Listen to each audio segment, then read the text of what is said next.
though. This is so remarkable. It is. If he wins this title, it's going to be the most unexpected title since McGrath in 93. I really believe that. Like, McGrath on 93, no one thought he would do that. It was his rookie 250 year, 450. I'm so blown away, man. There's really not any holes in his game. He gets starts when he needs to. This weekend, he was under pressure the whole time. Did you watch Detroit, the practice in Detroit? Yeah, I guess they didn't really show it. Did it show Webb much? Not a lot, but it wasn't good. It wasn't good. He was not good. At the end of the night? Rebounded. Got second. Lost 3 points. He extended his points lead on second place. Right. Pull your mic up a little bit. I can do that. Okay. It's amazing. It's amazing. The only thing you could sort of draw to would be the whoops as maybe a liability of his, but he manages to make it happen when it comes race time for 20 minutes. There's no whoops in the main event, though. Right. When have we had whoops in the main event? Phoenix? Well, this weekend, right? Or no? Did they get? No. They get hammered? No, it was a groove. They were rolled a It was little. a groove? They were awful. Well, still. why did Faulkner keep getting work there? In practice, because but in the main. I think it was just in his head. I think he crashed so much during practice. He was like, I'm not throwing this thing away. I'm going to. Right. He said that in the press conference. He just said, hey, I'm jumping them. I don't care what happens. I'm jumping these things. I think he went down twice there in practice. He did. Yeah. One time he went off into the other lane and got his head taken off. Too. His streak of crashing in practice is You can impressive. only do that so many times, right? I don't know. But so Marv makes a mistake in the sand. Baggett gets him. Aaron crashed in the sand, still got fifth. He's going to join us later on. Kenny was right there, but there was nothing going on. Was it the track, Paul? Was it? I don't know that, and that's why I said you didn't miss much. Honestly, I was kind of bored. Honestly, I was watching Dean most of the time, but there wasn't anything happening. I don't know. But it felt like if anybody made a mistake, those guys weren't too far back. They all made mistakes, though. Yeah. Like, Cooper missed the 3-3 a few times, but then so did the other guys. Like, they all were making mistakes, but nobody was ever close enough to put a wheel in on Cooper. I think Marv and Baggett exchanged places a couple times. So we've seen incredible racing this year. It's been really good. Yep. Was this the first dud of the year? For me, it was a dud. Yeah. Pretty much? Yeah, I can't think of another example that was similar. Yeah. I mean, you want to say like Minneapolis, there wasn't much going on, but dude, there was 6 guys within 2 seconds. And they were, that was when Baggett ate crap late in the race and all that. So there was something going on there. You know? Yeah, I thought that was more exciting than this one. I don't know, man. This one just didn't do it for me. I think it's just the way the track shaped up. I think the obstacle-wise, there wasn't anything super bad either way. They took something out after practice or before practice. They took something out Wygant was saying. They changed a lane. They changed the very first lane after the start. Yeah, after the free practice, but it literally changed nothing. Okay. Nobody... Justin Cooper went out there and tried to like wheelie and triple, and he cased the hell out of it. Yeah, they showed that on Race Day Live. Actually. Oh, really? Yeah. But yeah, nothing. Yeah. There was nothing. Yeah. I mean, looking at the start versus finish on the box score, I mean, everybody finished basically where they started outside of Eli. And where are we at with Eli? Where are we at? Where we always have been. He can show up and win, or he can show up and whatever. That first main event in Detroit, the Triple Crown, was gnarly, amazing. So yeah, he does that. Time to time. But this weekend, he couldn't slice through the field this weekend. He's fourth in the points. We're over halfway. And somebody asked a question on Moto 60 last week. Can Cooper finish in the top 4 each week? And with certainty, I can say yeah. Yeah. He puts himself in good positions, and he just makes it happen when it's race time. He's a racer. Do you think it's the goggles? Must be. Yeah. I think clearly. I think it is. Yeah, that has to be. Okay. Yeah, AP wears the same goggles too. Yeah. Fifth. Okay. If you saw that. Yeah. Not. Well, I mean, when you just write blank checks to every rider, what are you going to do? Yeah. When you focus on quality like we do at X, We. Steve's in there gluing foam on. Yeah. No, we just use standard foam. Nothing special like you guys. Yeah. No. Hey, all night long. Let's do this all night. Yeah. This is amazing. This is a really cool story. He was on this show in November saying, Marv's the guy. I'm not a championship contender. I'm here to learn. I'm here to rebuild. I'm just going to try and ride in support. That's all he was saying, and I believed it. It wasn't like he was just saying that. And I think he's still saying that when asked, but that changed the last lap, the first Triple Crown race when he passed Kenny. Yeah. I think that was like a light switch in his head. You think? Yeah. And then, Anaheim too. Yep. And then further driving it home was his Arlington ride. But I think, truthfully, in Anaheim, when he caught and passed Kenny at the end of the race, I think that was like a moment for him. We're on RacerX Facebook, right, Tits? We're good? All good? RacerX Facebook. Hey, what's up, guys? Thanks for tuning in. Appreciate it. So red means record. I thought Blue did. I'm not in charge of this. We're fine. We don't need Marks. Have another margarita. Yeah, he's an idiot. We don't need him. Let's go to phone calls here. We got Chris. Chris, what's up, man? You got an idea on a restart?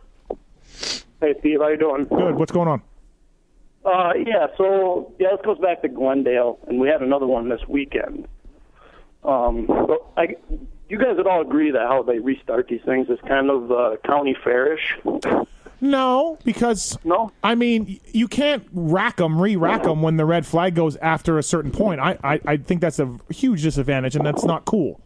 So, you wouldn't like to see them restart them? No, I don't. I think it's fair. So how else are you going to do it? What do you mean by county? Well, I'm saying, like, at this point in human history, you can't tell me that we can't make a starting gate that would drop each gate individually in addition to dropping them all at the same time. I don't know, bro. I mean, we have a hard enough time dropping all 22 at the same time. Dude, we have a hard time making fucking tough blocks stay on the track. We can't even count stats from the fucking Triple Crowns, bro. Right. So how are we going to do that? Your biggest obstacle would be the people running it. But, I mean, okay. Like we have the transponders in place, right? So you could drop one gate, and then whoever's in first gets the first gate pick, second, third. Yeah, no, I get that. I mean, I guess that would be fine, but I'm also okay with the flag and going, right? Yeah, I mean, for as rare as it is, you know? And I think the gate, not each gate is an individual. They'd have to make a new starting gate later. Everything would have to be done. Right, right, but that could be done. That can be done. It sounds like you're making a space station out of a gas station. I don't know. But the other unfair thing about that is say Kenny's out front by 10 seconds over Eli. That gap just disappeared. Oh, so you're saying it's great for the fans, but you want the same gap as when the red flag flew. That's interesting, actually. Sure. Well, you have the transponders, you have the technology to implement that in.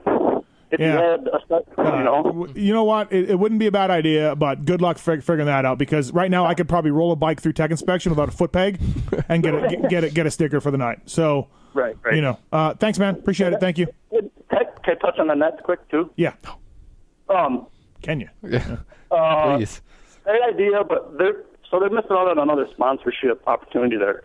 If you've ever been to like a major college football game, the nets that come up for the field goals are all sponsored now. Yeah. Well, you could do the same thing with those. From what I understand, they were looking for sponsors for like their whole shot award, and they wanted a shit ton of money. And companies were saying, you just want too much money, we're out. Because they used to have like a whatever kind of whole shot, That's truth. Yeah. So aggressive insurance or whatever. Yeah. Can we just get more nets, though? Can we get more nets? Yeah. I mean, seriously. That'd be the start. Yeah. Thanks, man. Appreciate it. Thank you. Have a good one. Thank you.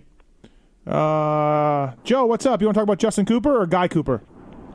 I want to talk about Cooper Webb outdoors. Okay. All right. What are you thinking? I mean, why not?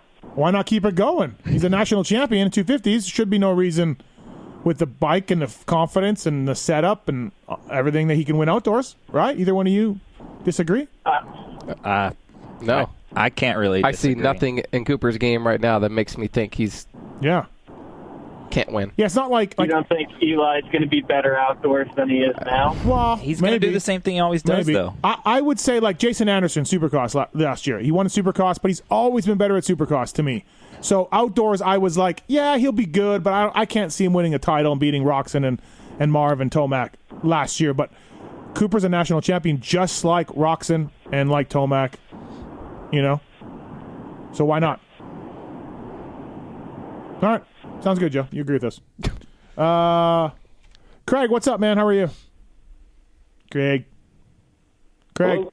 Craig, what's up? Yeah. Hey, not too much. Hey, I have a question. So, been watching the KTM team for the last couple of years and watching them, have a lot of success, and wondering if you think that they have actually given up on building a bike to go through whoops, and have actually decided that it's just better off to go with a bike that handles in the corners, handles on the straightaways, through the bumps, and actually, is a good bike for jumping through the whoops, because they seem to be very fast at jumping through the whoops. No, I do not agree. I think Marv is just not good at whoops. And Coop's fine. He struggled in Detroit like we talked about, but I think he's fine. Kenny Roczen seemed to make it work through whoops. Yeah, it just seems like, even Dunge at the very end there didn't seem like he was really super fast, and I think that Jason Anderson's good in the whoops. Dean Wilson's good in the whoops. Those are the same bikes. Yeah, I guess so. I don't know. It just seems like maybe they're throwing in the towel and just saying, hey, you know what? We're going to handle everywhere else. I don't know. What do you guys think? Charles, Paul? I think if you put Chad Reed or Justin Brayton on a KTM, they're going to go through the whoops. Is there something with steel frame? Potentially. I don't know. I don't know. Like a load thing, and all of a sudden it kind of unwinds at some point. I don't know. But Dean's. Are we talking about like setting up a bike, or are we talking about like building the OEM type? You know what I mean? Like, what part is he talking about? I guess. Are we talking about just like the technicians on the team, or are we talking about the people in Austria building the bike, the production bike? Well, I think that they're stuck with what they get from Austria, but I think that the team, the setup, that the riders they have just aren't going to be, blitzing whoops kind of guys. They're going to be guys that are going to go through and jump. And with the way the tracks always evolve, they end up jumping anyway. And last weekend there was, it was just plain. To me, it seemed like it was just faster to jump through the main event, and it seems like that in most races.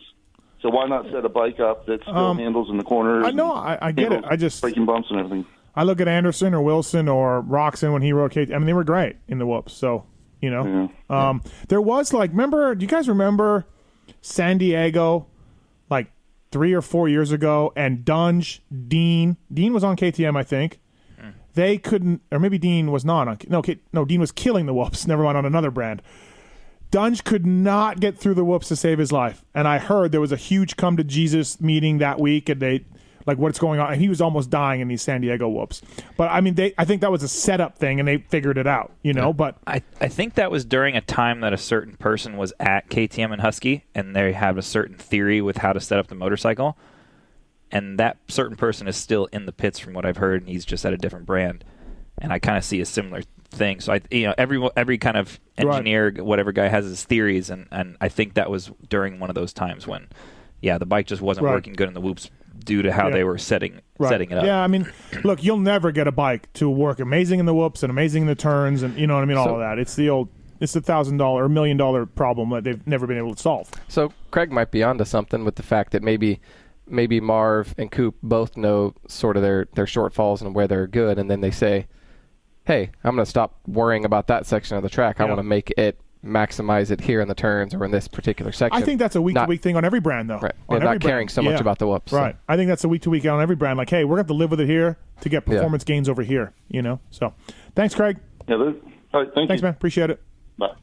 Nick, what's going on, man? What do you want to talk about? Hey, guys. Hey, there's a lot of haters out there on Ricky Carmichael and his commentating. Yep. I think we got a lot of information we can get from Ricky Carmichael. And once he gets in his groove, he'll be all right. What do you think about his commentating so far? I don't think it's good. Really? No. Wow. Paul? Why? Charles? I feel like Nick's throwing you a softball here, ready for you to just line them up. Am I wrong?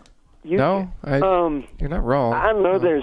There's times maybe, but Rick, I don't think. Rick. I don't really. Maybe I'm bad.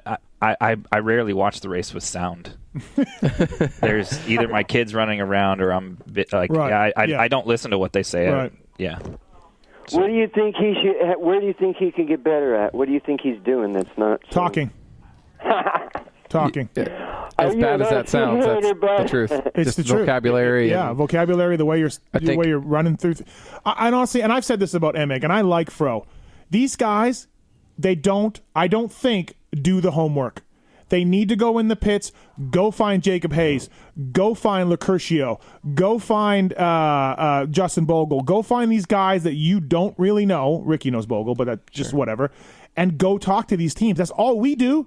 Yeah. I don't think they want to do it because I think they're like, I'm Carmichael, I'm Fro, I don't need to do that. But if you talk to Tony Romo or you read anything about Troy Aikman or any of these big-time athletes that move into the booth, one of the things they will all tell you, and I've read about it over and over, they will tell you about how much work they have to put in to be good at their job. Right.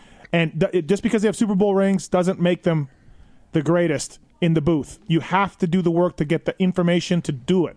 And I don't think those guys do it, and I don't think they care about it.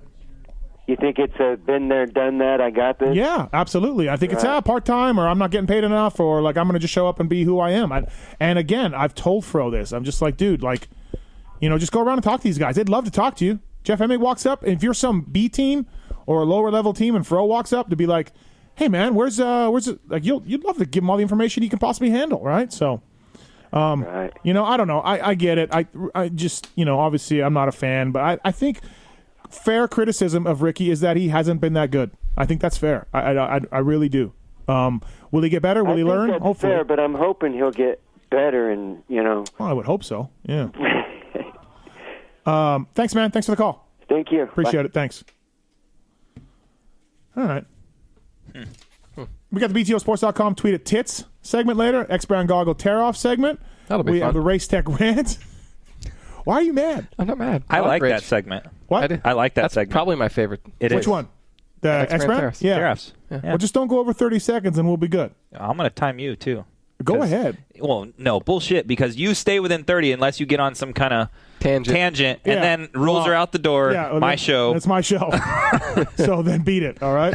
But we are going to talk about Pro Taper and we are going to talk about 100%, even though those are conflicting sponsors to the show. I do want to talk about you guys because you have something cool coming down the road. And, Paul, you have something cool that you've already talked about a little bit on the Moto 60 show. So we have some...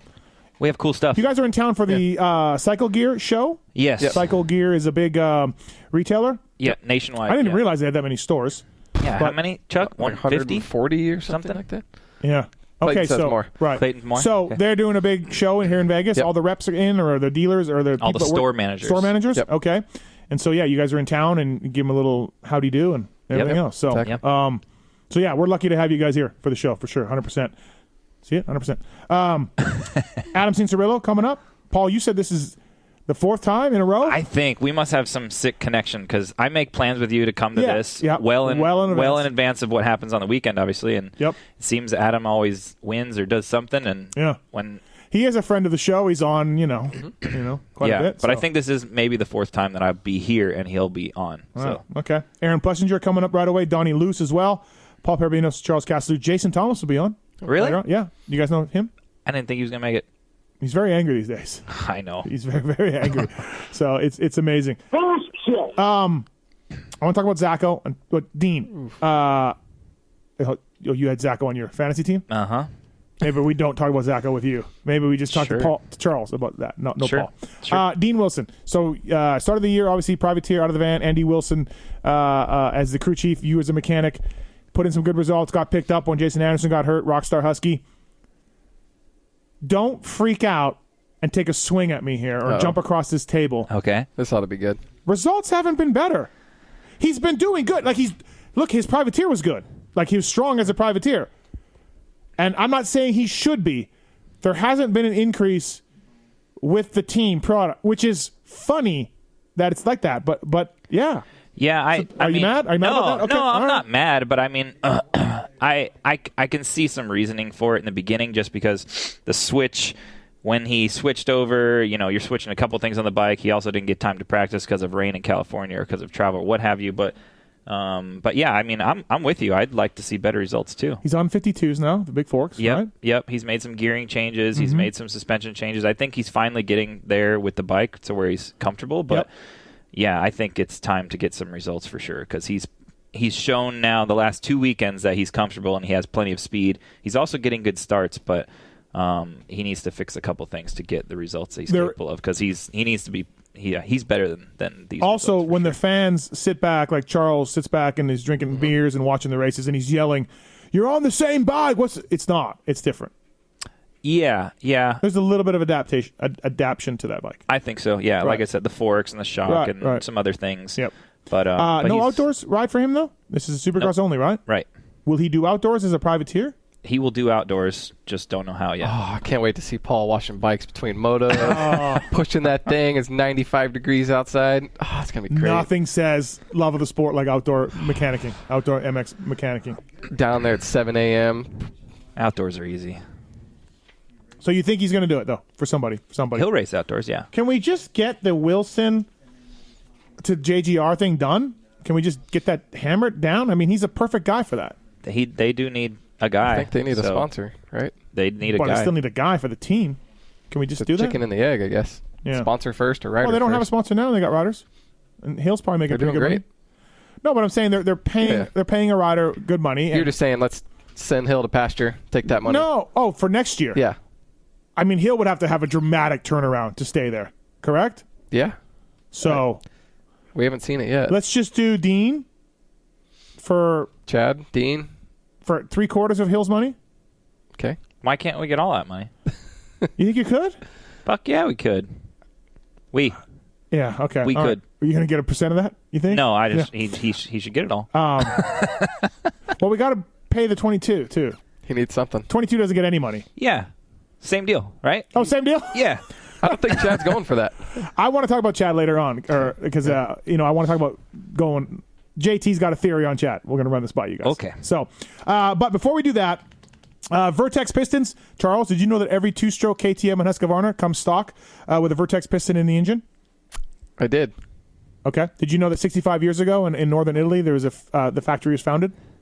I did. Okay. Did you know that they have a full range of 2-stroke and 4-stroke pistons and replica high compression GP style configurations? What's a GP style? I don't really know. Less compression, okay. I would guess. More top end. Yeah. More top end. Let's go for that. So. Okay. Vertex Pistons, email sales@pivotworks.com to get a deal at Vertex Pistons. 2-stroke, 4-stroke, they've got you dialed in. Vertex Pistons is pleased and proud to bring you our first guest of the night.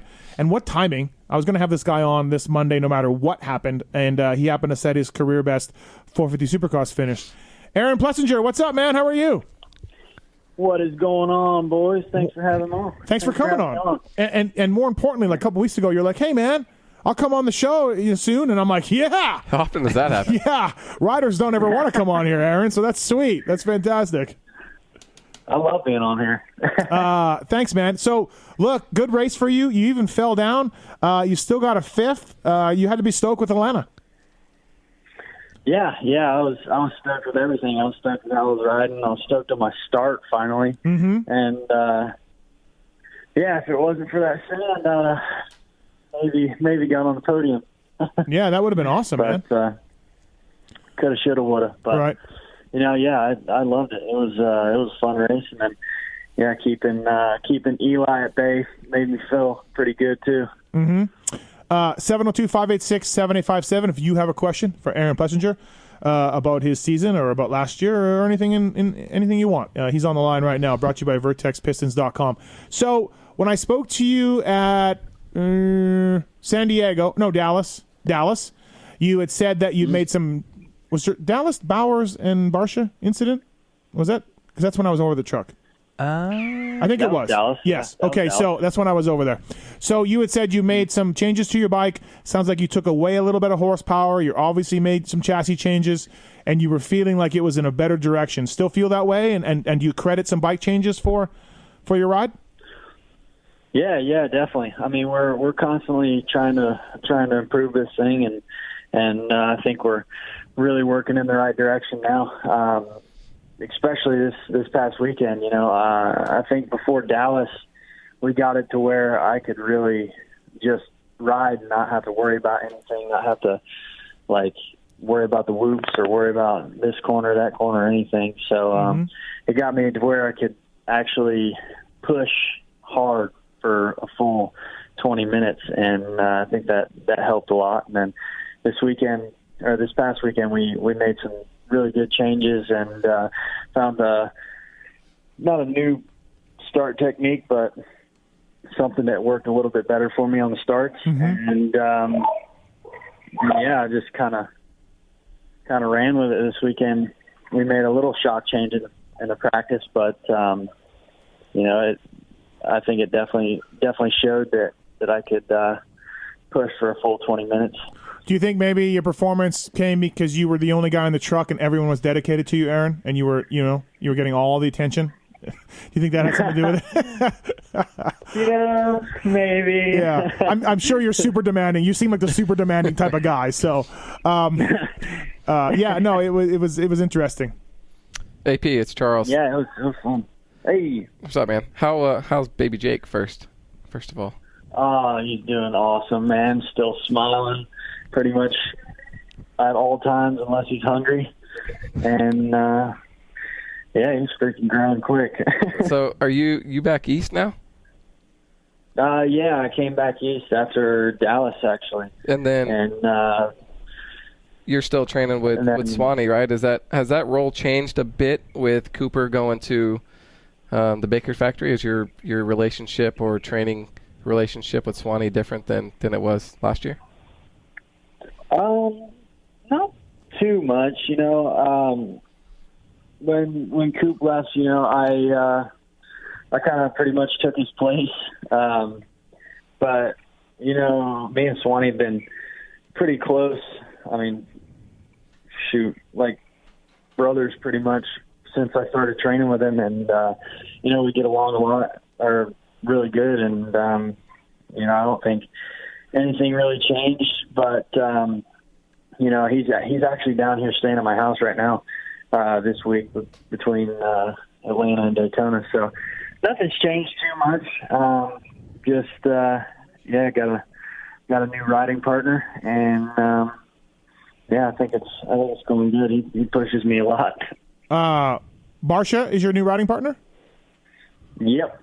And so were you like he crashed? Obviously, didn't ride. So did that? Were you all by yourself by then, or did it happen later in the week, or? Were you able to? Yeah, it was. It was the last day we were going to ride. Oh, okay. And we were in the warm up, and unfortunately, he kind of. Well, maybe you shouldn't. Maybe you shouldn't put so much heat on him, Plessinger. Right behind him. Don't ride right behind him, and God, dude. So. I was trying not to, but dude, when we get in our zone, we get in our zone. I know. Barsha was just like, dude, you need to rev that thing more. Like, why don't you rev that thing? You. Yeah, I can't even hear you. Jeez. It was a good ride. So look, we were talking about your rookie season a couple weeks ago, and we were just saying it's been quiet. It hasn't been great. It's been good. It's your rookie year. You haven't, up until this weekend, really ran up front, gotten that start you need. And but this is not a bad thing, Aaron. This is totally fine, I think. Like for a guy like you that didn't come into 250s and make a lot of noise either, you just steadily got better. Are you happy with the way your rookie season has been going? I think so. I think I'm pretty happy with it right now. Whenever somebody asks me how my season's going, I'm just like, we're heading steady. Yeah, we're heading steady in the right direction. I'm not one to wow the people right off the bat. I think I'm stoked with it. Making improvements and. Going in the right direction. Yeah, Paul. That's exactly it, right? You're staying healthy. You're putting in the top 10 every week. Like, it is a deep field, and I think if you're Yamaha, if you're Thor, if you're anybody else, you're happy with this season. Yeah, I fully agree. I think obviously health is important. I think Aaron has a lot of potential outdoors too. So get through the season. And he's been good so far. Aaron, I sat and watched the race with your buddy Ethan, who I'm starting to get to know through Brock. We've gone fishing a couple of times in Canyon Lake, and I like Ethan. He's really cool. What is his role kind of in your program? Ethan, I grew up racing with him, and he unfortunately blew his knee apart a couple of years ago, and he was working at home, and I kind of needed a little bit of guidance in my second year of pro, and I talked to him, and he sounded like he wanted to come out and spend some time and try and get in the industry somehow. And I was like, hey, what better way to do that than come help me for a little bit and meet a few people and get some good connections. And that's pretty much how it started, and we've just kind of ran with it pretty much. Last year went really, really good, and I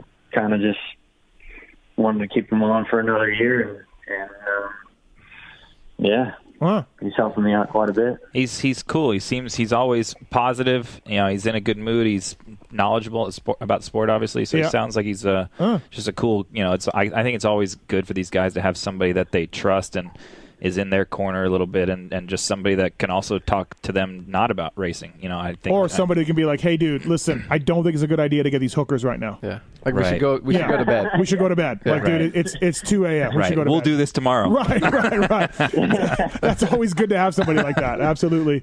We got a call for you here, Aaron from Walker. Let's get into that. Walker, what's up? Welcome to the show. What's your question for Aaron Plessinger? Hi, Aaron. How's it going, buddy? Hey, it's going pretty good, man. How you doing? Good. Hey, now that you're on the 450, I know you get this a lot, but can we get you to come race the Ironman GNCC and then come down to Placa this weekend and hit some GNCC with us on Sunday, buddy? I'm sure Jimmy Perry will be right on that. I think Jimmy Perry said he's in. He can just do GNCCs, no problem. Bring the semi down. It'll be good. Right. No, I didn't know, Aaron, if we were going to see you now that you're on the 450, if we're going to see you do some off-road stuff. I know some of the TLD, KTM guys are coming up to it this year, and I didn't know if we get What about that, Aaron? Well, don't forget about your roots, Plessinger. Yeah, for sure. I mean, I'd love to. There's been some talk about maybe the end of the year coming to Ironman, but we got to see how the season goes. I'm sure if it keeps going like it's going, that'll be no problem. But we got to finish it out and finish it out strong before that happens. But hopefully I can get out to Ironman. I've been wanting to do a GNCC ever since 2013, and hopefully we can make it happen. I love the story you told us last time on the show. You said you grew up with photos of Scott Summers on the wall, not McGrath or not, you know what I mean? Like, that was your guys. I find that awesome. Like, those were your heroes. Those were the guys. So obviously your dad's, an off-road champion, but I think that was so funny and so cool, so thanks for the call, Walker. Thanks. Yeah, hey, thank you, Steve. And Steve, I just want to tell you, I love your fantasy and everything you have set up. But dude, I've gotten murdered every single week, and Blake Wharton has turned into the new Jerry Robin. What do I do to start winning? Well, Wharton didn't even make the night show, so you need to follow along better than, you know what I mean? You need to realize that going into the night show, right, Paul? I mean, that's 101. That one's on you. So, yep. All right. Thanks guys. I appreciate it, Steve. Don't tweet the riders. How much do you hear about the fantasy stuff, Plessinger? Do you get a lot of that? The fantasy? Yeah, like people saying, I picked you in fantasy or whatever. Oh, dude, a lot this year, actually. I was kind of bummed. They didn't do, or they don't do 250s like last year. I'd have freaking killed it. But no, like everybody this year is like, yo, I picked you for my fantasy, or yo, you got me a bunch of points. Yeah. Because I was like a wild card or something like that. Yeah. And, it's been pretty fun to do that. Well, there's also PulpMX Fantasy too, by the way, Aaron. Just want to let you know about that too. Yeah. You can play if you want. We'll put you in for free. I'm gonna pick myself for first every weekend. Attaboy. Sales at pivotworks.com to get a deal on a Vertex piston for your 2-stroke or 4-stroke. Go ahead, and on the line is Aaron Plessinger. So, so it's been good. Daytona this weekend. What's your thoughts on Daytona, man? I like Daytona. I raced it in 2016, and I was freaking sick as a dog. Still got fifth, but I kind of gel with that track, and I can't wait to get down there and freaking rip it up. We got a little replica track at Barsha's right now, and cool. We're gonna rip it up. I'm still adjusting to the 7. I got to be honest. I'm still adjusting to the 7. Still getting used to it, right? Charles, how you? The only one. Yeah, Charles, how are you with the 7? I'm good. You're good. Yeah, you're all in. Yeah. 8 rounds in. You're in. Yeah, 9 rounds in. Yeah. Okay. I think AP's kit looks nice this year, like his Thor gear and his Alpine Star helmet. Paul loves that helmet. I do. You do? I think it looks nice. You like that helmet? I love that helmet. They got to fix the front. I'm sorry. They just got to fix the front. That's all. Great goggles. Why? If I do say so myself. Great goggles? Yeah. The whole top half looks awesome. I don't know, Paul. I'm not on board with that yet. Well, you're different. Okay, all right. Cargos. Yeah. I think the when it has that blue stripe down the front, I don't really like that. But when the whole like chin piece is black, I think that looks sick. Like right. Freaking my helmet at A2, I think it was really sick. And then I saw Dino's helmet, and that was freaking sick. It's just like something gets me like about the all black thing. Mm-hmm. Well, listen, if it was that great, guys, he would be in the nomination for the Lit Kit. We have yet to see this Lit Kit nomination this year. So Dean's one too. That's all I know. I'm just saying for AP. They're sleeping on it. Okay, They're sleeping on it. I'll pass that on to the judges. Nick, what's up? What's your question for Aaron Plessinger? AP, I just wanted to say thanks, buddy. I had you on my top 5. My friend is a hater, so I bet you for top 5 $100. I owe you $10 when you get here in Vegas. Nice. Oh, there you go. Yeah, he's gonna give you. Unless you win me more money, I'll give you 10%. Oh, there we go. All right. See you in Vegas. Thanks, buddy. All right, there you go. Fans winning money on Aaron Plessinger. That's pretty sweet. Aaron, you mentioned you were with Justin Barcia. He's your teammate this year, and I was talking to him about you a couple weeks ago. Obviously, he didn't race this weekend. Hopefully, he lines up for Daytona. I was talking to him about you a couple weeks ago, and he's like, yeah. He's like, who would have thought that I was the one that like had to be like the mature one here, you know? and I thought that was pretty funny because if you know Justin, you know that he's far from mature, right? Like a lot of cock jokes with Barcia, by the way, a lot of cock jokes. But anyways, oh yeah, it's very right. It's very like he's creepy sometimes. I'm just saying, it's funny, but it's creepy. But on a serious note, what has he taught you, or what has he helped you with as a teammate the most, or something that stood out, or whatever, to your rookie year in 450s? How's he been? He's been awesome. I mean, I think the most that he's helped me with is just kind of keeping my mind off of racing. Pretty much. Yeah. I mean, when we're in the truck, he's just joking around and keeping it light, and that's exactly what I do in the Star Truck last year. And I mean, Jimmy Perry's just like these two guys, these two kids. Very different than Chad Reed. Jimmy Perry laughs so much. Oh, really? Oh, good. Yeah, other than this year. Oh, that's good. I don't think he's had he's had more of a smile on his face this year than he has in years past. Yeah, I don't think the 2-2 year went really well for him. I don't think he was really enjoying that. So that's good. So he keeps it light then. Barcia keeps it light. Yeah, it's so fun having him around the truck, and then just being with him during the week. Now it's we just kind of raise our levels when we're riding together, and it's really good for us. How about when Bowers slammed him and he just stepped off and off the tough box, dude? That was awesome. I mean, at that point, what can you do? Like, that's a boss move from getting taken out. Like, if you do get taken out, that sucks. But do it like that, where you just walk off. Right. Mm-hmm. How was he back in the truck? They made a meme. It was. It should. Yeah. He was all right. I mean, he just. Yeah, I'm sure he's not happy about it, but. Yeah. He's just like, Jesus. He didn't really. But okay. Listen, say much. Bowers got disqualified, and he should have got a penalty, and it was a bullshit move. And I told Bowers that on the show. I said it was cheap. You deserved a penalty. But how does Bowers get DQ'd and McAdoo this weekend? Oh, wow. It's just all good with McAdoo. It's just all cool. Like, no problem, bro.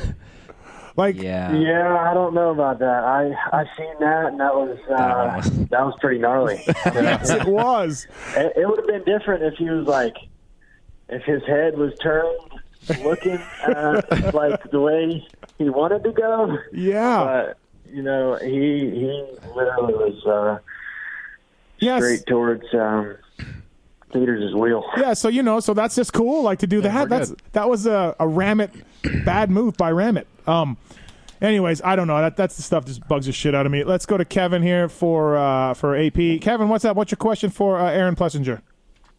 Hey, well, actually, you guys mentioned Justin Cooper tried something in that first rhythm lane after the start, but Aaron was the only guy I saw in practice this weekend trying something there, so just kind of curious what he's going for with that wheelie, triple, or double in sort of thing.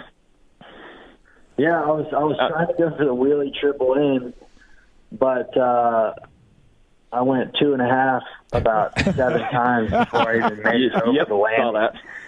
Saw that. Dude, I was trying so hard, and then the one time, I don't know, it just magically worked. Huh. I think I cased it so hard next to Chad, my hands almost blew off. But then it just ended up not being faster overall, or because you were like nobody was really doing anything different in the race that way. Yeah, it was like, I mean, you had to go so far outside to set up for it and take your time for it. It was just, if you tried to do that in the race, you'd have been off the track probably. Somebody would have cut your wheel off. Well, the number 7's got to try something different, hey? Yeah, exactly. That was it. Thanks, Kevin. Yeah, the 7 was just inside of you. It's just something that makes you do that. I got to jump stuff. Stu would have done it. Yeah, Stu would have done it. You don't know how many times we're sitting in the press box, we're like, do you think Stu would have done that? Do you think Stu would have done that? The answer is yes. I know, always. right? Always. Not in 2019. If you quad anything, they'll get rid of it. Yeah. Not allowed to quad. Yeah, not allowed to quad. Aaron, I got a question for you. Yeah. So with what you did last year for outdoors, you stayed in California, you rode with your team. I would say you probably have more options now that you're a 450 guy. What's your outdoor plan? Like, you going to base yourself east or west, or what are you thinking? Yeah, for now I'm going to just continue to ride with Justin. And, he's got a bitchin' facility. So I think for right now we're going to stay over here and just do some riding with him and get our motos done and hopefully kill it outdoors.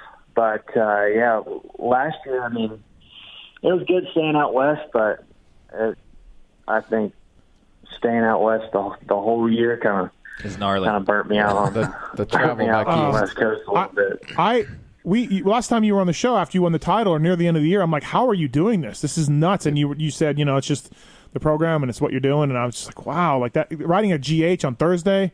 And then good God, flying to the East Coast. Yeah, that's the thing. That's the thing. We rode. This is kind of why it burnt me out on it a little bit. We rode Paula every single Tuesday. I think it was like we were just riding Tuesday, Wednesday, and we went Paula for I'm pretty sure 2 months straight. Yeah, you're just it was pretty hard. Well, if you're out west, come on up. There's a Western Raceway where I ride. I have a Blue Crew YZ450. I'll show you the way around that track. That one. Yeah. So if you want to come up here and change, I'm out there. I'll swing down. Change things up. Come out to Vegas. We'll see what you got up here. A lot of traction at this track. Yeah, there's not much traction at all. Yeah. Hey, Aaron, thanks. MX52. Yeah, pretty much. Hey, Aaron, thanks for coming on, man. Appreciate it. Good job in Atlanta. Thank you for your time tonight. Keep it going. Daytona, I think, could be a really good one for you as well. So, looking forward to seeing you end up and see where you end up at the end of the year, man. So, thanks for the time. Yeah, thank you for having me on, and I'm stoked to see where I end up too. So yeah, I'm gonna give her the beans, and we'll see how we end up. Nothing wrong with that, man. Thanks for the time. Appreciate it. Yeah, thank you. See ya. Aaron Plessinger, everybody, on the PulpMX show presented by BTOsports.com and Fly Racing. Also, Vertex Pistons, and he uses a Vortex Racing sprocket on the back of his YZ450. So, good kid. I like Aaron. I do. I just good old boy. Does he? Like, do you think he has any enemies out there with other riders? Or, you know how there's guys that, like, this guy's a goof and that guy's like, it's like high school. There will always be riders that don't fit in and this guy's beefing with this guy or whatever.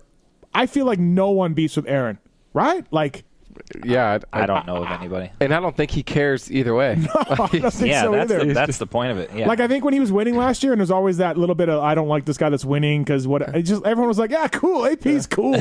Like, Because you get the same guy, whether he wins or he gets ninth. Yeah. He's the same guy. Yeah, so. Yeah, absolutely. So, Aaron Plessinger, I was being, for real, he's been quiet, but it's been good. Yeah. Like, not great.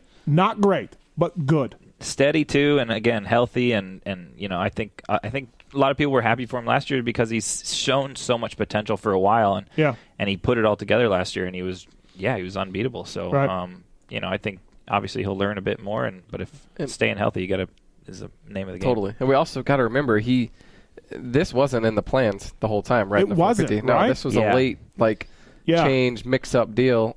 He was on the show, and he said, "I'm riding 250 Supercross, 450 outdoors." That was the plan, late into the fall. Yep. So I think.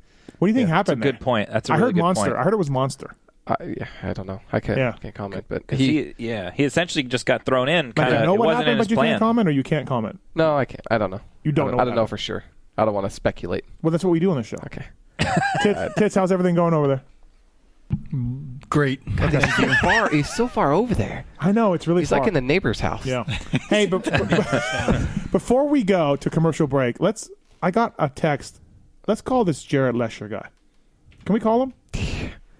He killed it. Heat ride. Let's call this kid and see what's up. I don't know if he's going to be up. I don't even know what coast he's on. He's got to be on the East Coast, right? He's from Ball Ground, Georgia. He finished right in front of Osborne. Paul. Got more fantasy points for sure.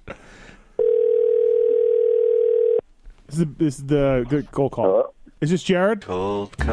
Yes, sir. Hey, it's Steve Mathis from PulpMX Show. You're live on the air. Hey, what's going on, Steve? What up, man? How are you? Paul Parabinos and Charles Caslew are also on the line. Dude, I got your number from Chris at Race Tech, and I wanted to give you a call. Nice work this weekend, dude. Killed it. Thanks, man. I appreciate that. Very much so. How was it for you? Running like fifth in the heat, just working people. Just really, really nice job. What was it? What just got a start and you started hanging it out? Yeah, kind of got opened up on the start there, and just kind of strung some laps together, and noticed there really wasn't anybody in front of me to chase after, but noticed I had some fast company behind me, but just tried to really focus on myself, and that's really what we did. Been really just trying to focus on this season is just putting one together and really just not worrying about anything else besides the race ahead. There was some issues with the timing and scoring on the night show when I was watching it, and I honestly thought there was an issue with your name there, Jared. That's what everybody else was saying as well. Which honestly, at the time, is kind of wild to me as well. So I was looking at the pit board. I actually didn't see my mechanic's pit board, but I seen I believe it was Hill's mechanic leaning over the banners, and it said 6. And I was like, oh my gosh, I'm in 5th place right now. And I was like, oh man, you better hold it together. And I knew I wasn't tripling that one rhythm section before the whoops, but I knew that everywhere else I was kind of, I was holding my own. And then I had a good jump line to the whoops. And I kind of made a few mistakes there on the last lap, and we all kind of bunched up there, and it got real exciting at the end. But no, it was definitely exciting, man. That feeling was insane. It was definitely indescribable. And this was only your third 450 Supercross ever? Yep. I did one in 2016 in the 250 class. It was just an off weekend from Amsoil Arena Cross that I had, and I was riding for Driven MX at the time. And but this is the third 450 one that I've tried for this season. Yep. Wow. And ever. So, yeah, nice work. That's awesome. So thank you. Let me ask you this: 20 minutes plus the lap. Did it get to you a little bit? Yeah, that whenever we got to the main, I was very, very just trying to keep the composure and just trying to hold my nerves. But yeah, I went down, I think, on lap 3. Mm-hmm. I believe my tire caught the boards coming up out of the floor. Oh yeah. Right before the finish line. So I went down and I was more so in the way than I was, racing my own race at that point. So, just try to get through it and survive. Well, you were nobody picked you in PulpMX Fantasy, and they would have just absolutely killed it had they picked you. So just want to let you know that I don't know if any of your relatives played. It was a less than 1% pick trend. So no, I don't know if I have any relatives that play. I know I have a few friends that might play, but I don't think anybody picked me for this weekend. No. Right. So you're from PA originally, from what I understand. Yes, sir. Okay, and you ride down in Georgia now. Yep. I've lived down here for the last 5.5 years. Trained with Andrew Matusik, and he's basically molded me into the rider that I am now. And just been, training and just trying to put the work in, and it's been paying off. Well, make sure you hit up the Fly guys for new gear because you deserve it. All right. So I can do that. I can do that. Absolutely. You tell Dalton Shout out to them. You tell Max and Dalton, like, hey, I'm a main event guy now, bitches. Give me multiple sets. Lay it out. I don't know if I'll go about it like that, but I can. I can definitely reach out. Well, I would do it. That's how I would act. But I don't know, man. No, listen, that's awesome. Start demanding like random stuff too. Like I don't want the tags in my gloves. Cut those out. Yeah.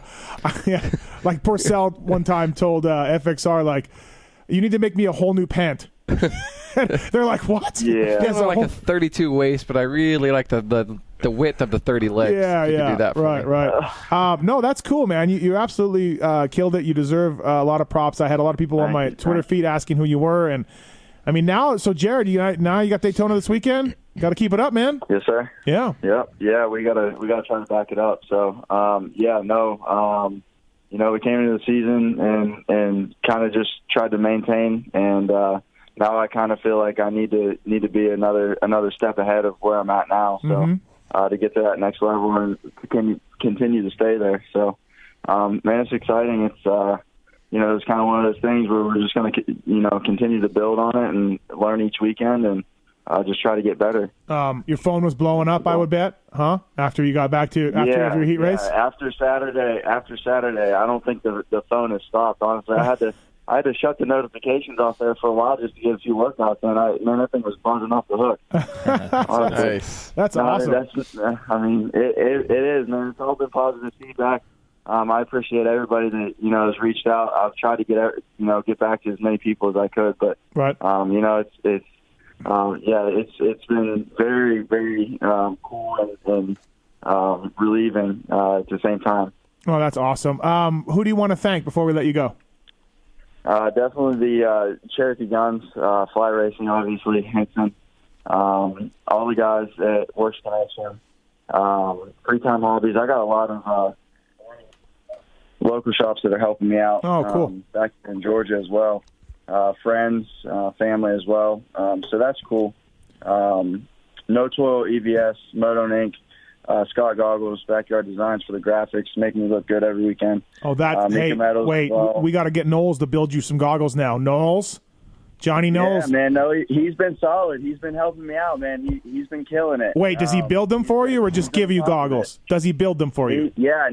He's been giving me goggles, yeah. Wow. Like we're dropping off in a Ziploc. Before this even. So me and Knowles, man, he's been hooking it up. Yeah, because you know why? Because you're from PA, so Knowles has a soft spot for Janolfi, Lesher, these guys get built goggles all the time. When Janolfi raced, it was full deal. So right. Well, I can't forget Fast Lap Suspension, MX Tech. Those guys have been working really hard with the suspension, getting the bike out for me. Moto Option. There's so many people behind me, man. It's really great just to even be to this point. Never really thought that it would go this far with it. So just to be here and all the the local sponsors and just the love and support that I've got even since Saturday, man, it's been awesome. That's really cool. And obviously Works Connection and EVS are a couple of guys that are behind us as well, the show. Yes, EVS, Cherubies, Ride Engineering, all the guys at Arrowhead Power Sports, Pivot Works, Vertex Pistons. Oh, wow. Kegleton Welding. You're a walking PulpMX show. You're a walking PulpMX show rider. I love it. Oh, awesome. No, that's cool, man. Well, hey, congratulations. I wanted to get you on. I know I didn't text you before, so I'm just glad you picked up. Thanks for coming on. Good job this weekend, and we'll see you around, man. Thank you for the time. No, thank you, guys. We'll try to keep it up. Thanks again. Absolutely. Thanks, Jared. All right, man. Yeah. Jared Leshner, everybody. Good for him. I mean, honestly, really I've seen his name, but that's it. I'm like, I don't know who this guy is, and he killed it in the heat and deserves to get some pulp for that. Yeah. Before we go to commercial break, so Yamaha. You say get some pulp for that? Get some pulp. I like get some pulp. Get some pulp. You know what I mean? Yeah. Like when pulp you are gives a good some marketing accolades. guy. Yeah. That could be your new angle. Give him some pulp. I didn't do any pulpies this year.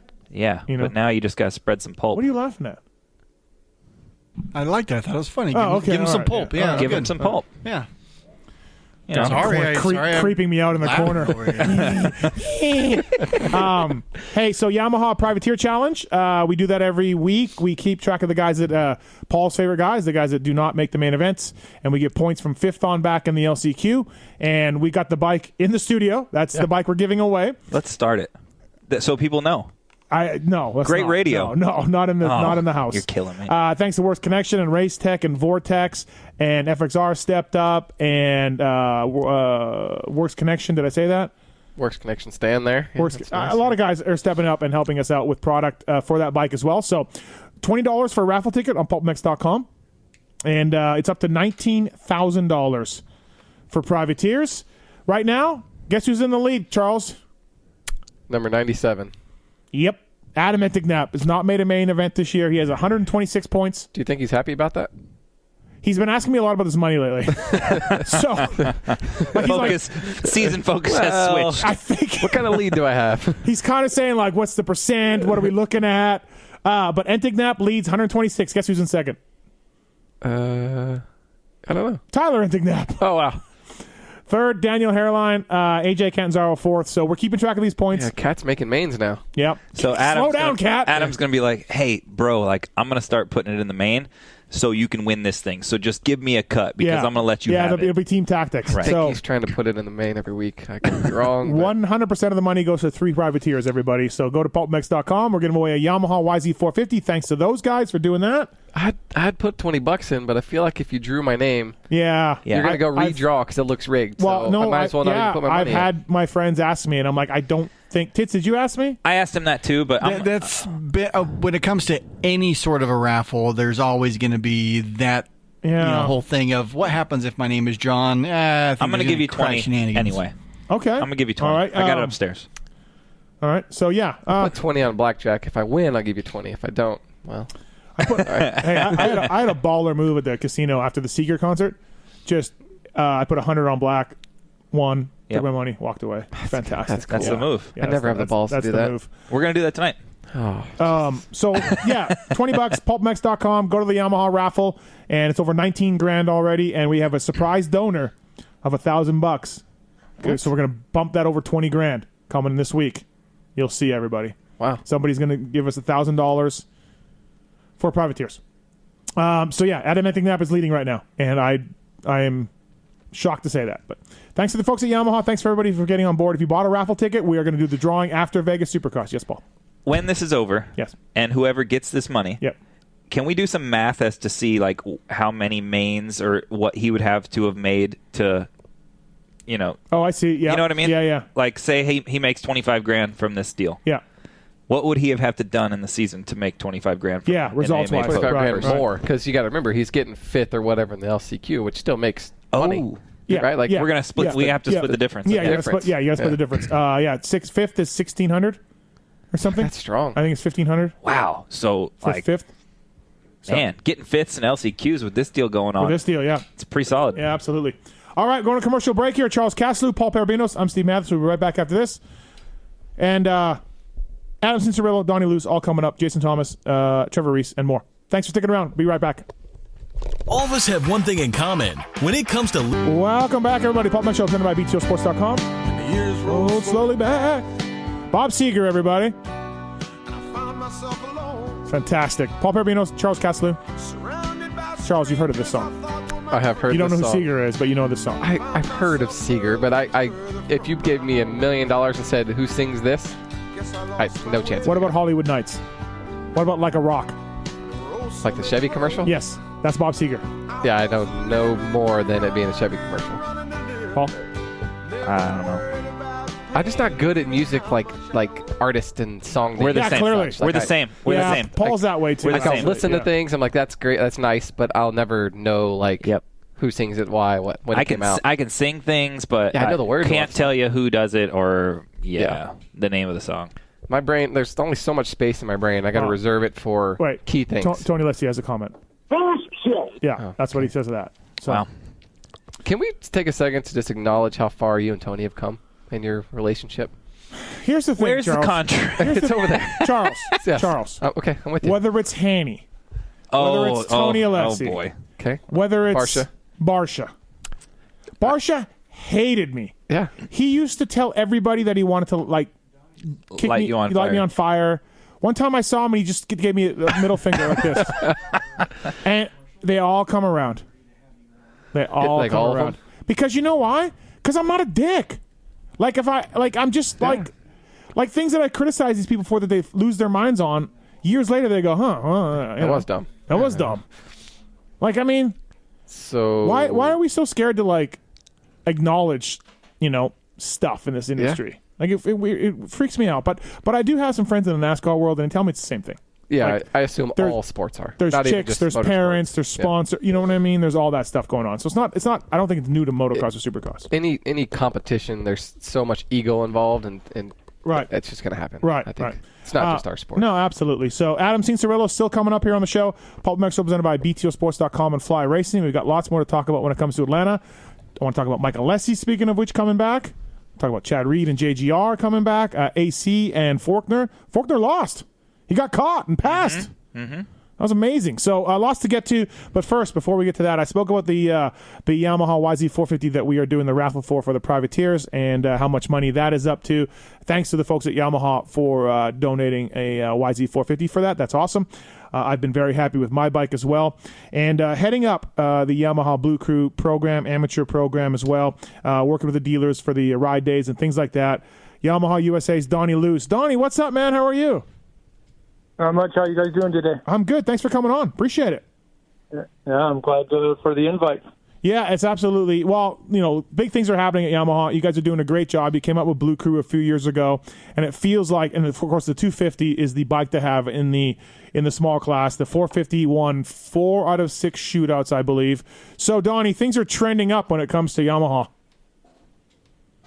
Yeah, they definitely are. When we started the Blue Crew program, it was basically at 2013 at Loretta's, and really the Blue Crew name just truly gave an identity for the support that we've been doing with Yamaha for many years. So it's definitely one of those things when you put in the work, good things come. Yeah, absolutely. It seems to be working out well, and it's funny. Not that long ago, the 250F had an oil tank, it had a carburetor, and it wasn't the choice of many people. Amateur programs. When I worked there, Donnie, I used to yell at Mike Guerra about losing, Brock Hepler and losing Villapoto and losing these guys, and it was good natured, jokingly. But yeah, you guys have really focused. You've come up with this bike. You came out with the YZ60. The 80 is very good also, and you focused on amateur stuff, and it's helping build through the pros. I mean, obviously this was, at some point, Donnie, this must have been a long-term plan for you guys, and it's working out pretty good. Yeah, it's always been a long-term plan. Unfortunately, the timing of new product comes in at different times of the season and years, and you have to kind of roll with the punches. And when the 250F came out in 2014, it was really revolutionary. And we've basically been riding that success, for many years over the last few years for sure. So how's the 60 doing? I talked to Peyton about it, I want to say in the offseason, and he told me it's very good, lots of room for him to build on, and it's been a great bike. But what's the feedback you're getting from parents and riders and everything else? Yeah, we've had a really good intro to that bike. It started out last year. It introduced mid-year, and just in time for the first big race was Mammoth, and Cade Johnson came out of the gate and won motos right there at the high elevation. So that kind of proved that we were, on the right track. And then we went into Loretta's, and Cade unfortunately had a first turn crash and put him out for the rest of the week. But we had Logan Best on Triangle Cycles YZ65, and he took up the vacant spot, and he was really good. He came away, got 2 seconds in both 65s, and then he followed that up at Minneosa 4 Championships. So it's been a great base model, and we're very excited to have a 65 in that segment for sure. So the Cycle Trader Rock River guys are a big part of the amateur program, and now Bobby Reagan, a star, has been in for maybe 5 years or so, something like that. Bobby Reagan jumped in harder core with support. Donnie, how do you balance that? How do you decide who a rider is getting support from, who works with who, and all of that? Because, again, the amateur stuff is big business. It's very competitive.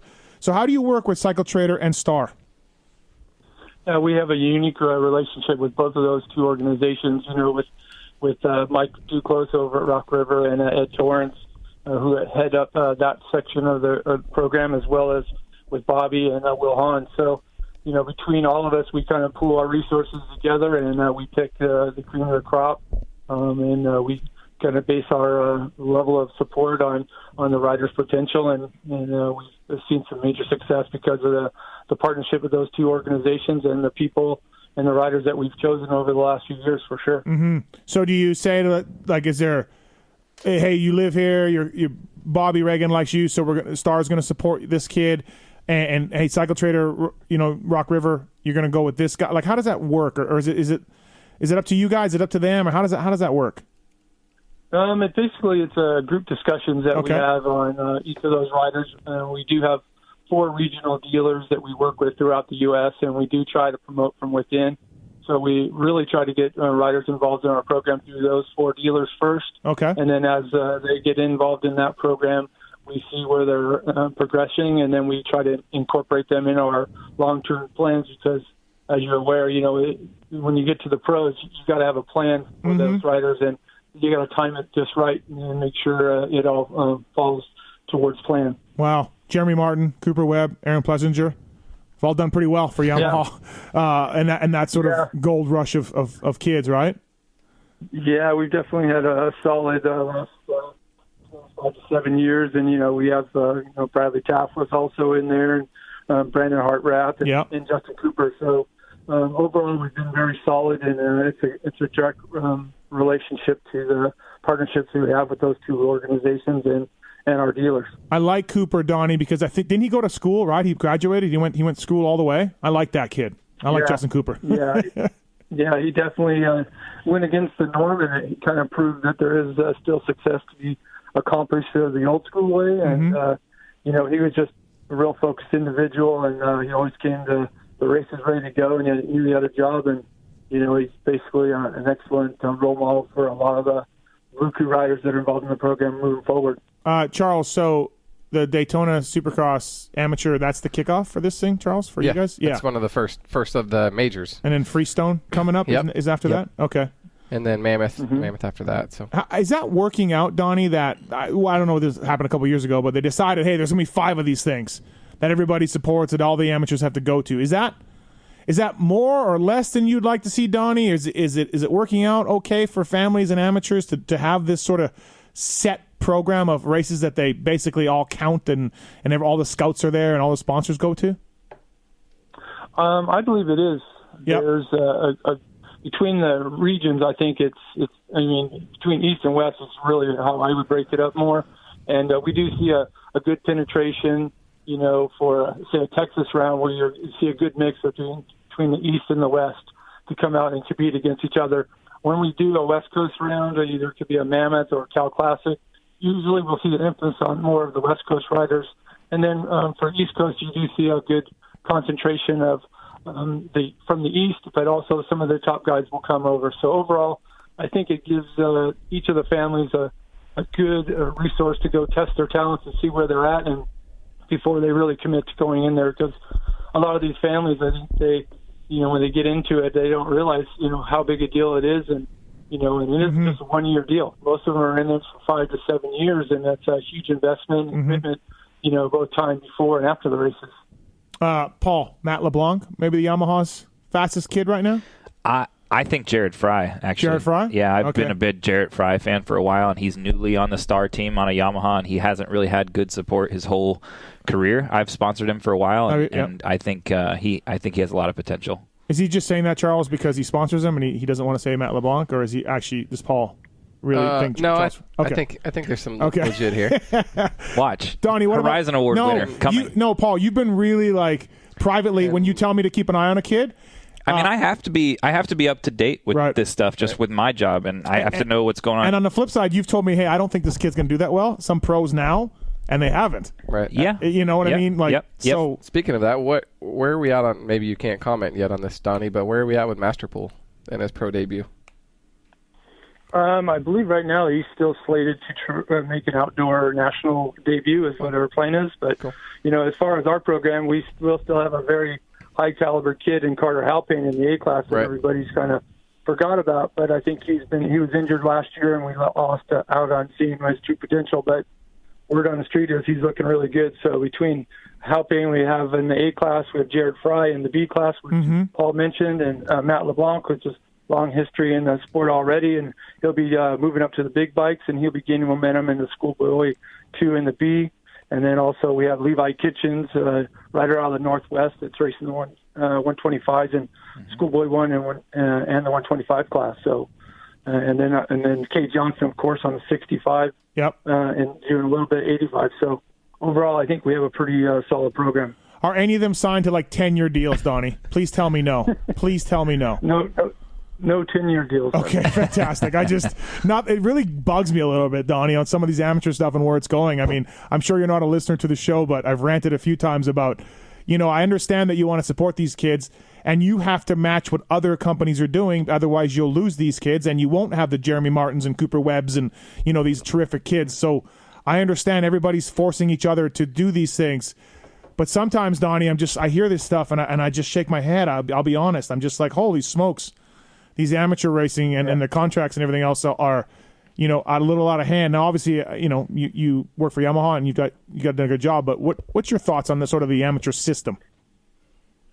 Well, overall, I believe that the long-term contracts are can be definitely viewed negatively, and I feel like anything over 2 or 3 years is probably a little bit long. Right. You can't really gauge where you're at. So for us, it's we want kids to be involved in our program that want to be involved. And, we might not have the most lucrative program from time to time, but we feel like we have a good resource and a platform to help them get to that next level. And I think that's the number one objective. When you get involved with the program, you got to know that there's going to be people behind you in every step of the way. And they're not trying to rush you from, the transition from 65 to all the way through to 450. You have to be a long venture for sure. Yeah. Has there been a particular rider, either current pro or coming up, Donnie, that you really fought for, or that you have a special liking to, or you like their parents, you like them, it's somebody that you fought for? Is there anybody like that, either, like I said, as a pro or amateur now, that really catches your eye as a guy that's been in the sport for a long time?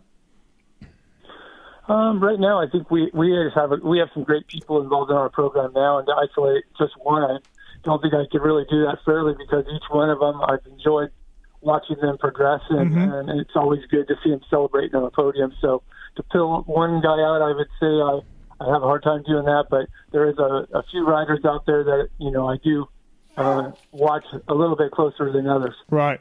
Well, kicking off this weekend is the amateur Supercross at Daytona, so that's a big deal. Contingency program, it's big. Once again, how does that get decided? I mean, obviously, there's people that have balance sheets and the actual payouts that have a big say in this. But is it something where you and Mike Guerra and anybody else get together and be like, "Hey, this is what we want to do this year"? How does contingency work, Donnie? Well, contingency is a group discussion, and it's largely budgets are all established from above. So we try to use that pool of resources that we have available to us the best, most efficient way. And every year there's new series coming out, new different aspects of off-road racing. So we try to allocate those funds across all platforms and make sure that we haven't forgot anybody. But unfortunately, it's budgets come down to matching that number at the end of the day, but we evaluate each of those programs that we offer it each year, and then we make some decisions at the end, and that's how it basically works. Yeah, I can imagine that's a brawl. Like you got an off-road, you introduce the WRs and the FXs, and there's a huge brawl with that going on, and the off-road guys, and then the amateurs and the 65. So now you got to pay a 65 class. Like, that's got to be some heated stuff, Donnie. Yeah. Fortunately, there's a group of people that work on it. I can't say that I work that in depth with it, but I think they do a great job of spreading the funds out for everybody. And the new addition of 65 definitely was a challenge, and we also seen us step up our efforts in the GNCC overall. So, there is potential funds available for all Blue Crew riders that are out there, and I encourage them to look at the program online and get all the details. Yeah, Babbitt's is back. Cowie's now GNCC. That's stepping up, right? Like, it's getting to be cool to see OEMs getting more involved in GNCCs, I think, in the next few years. Because it'll all start, right, Donnie, from competition, from everybody getting into it.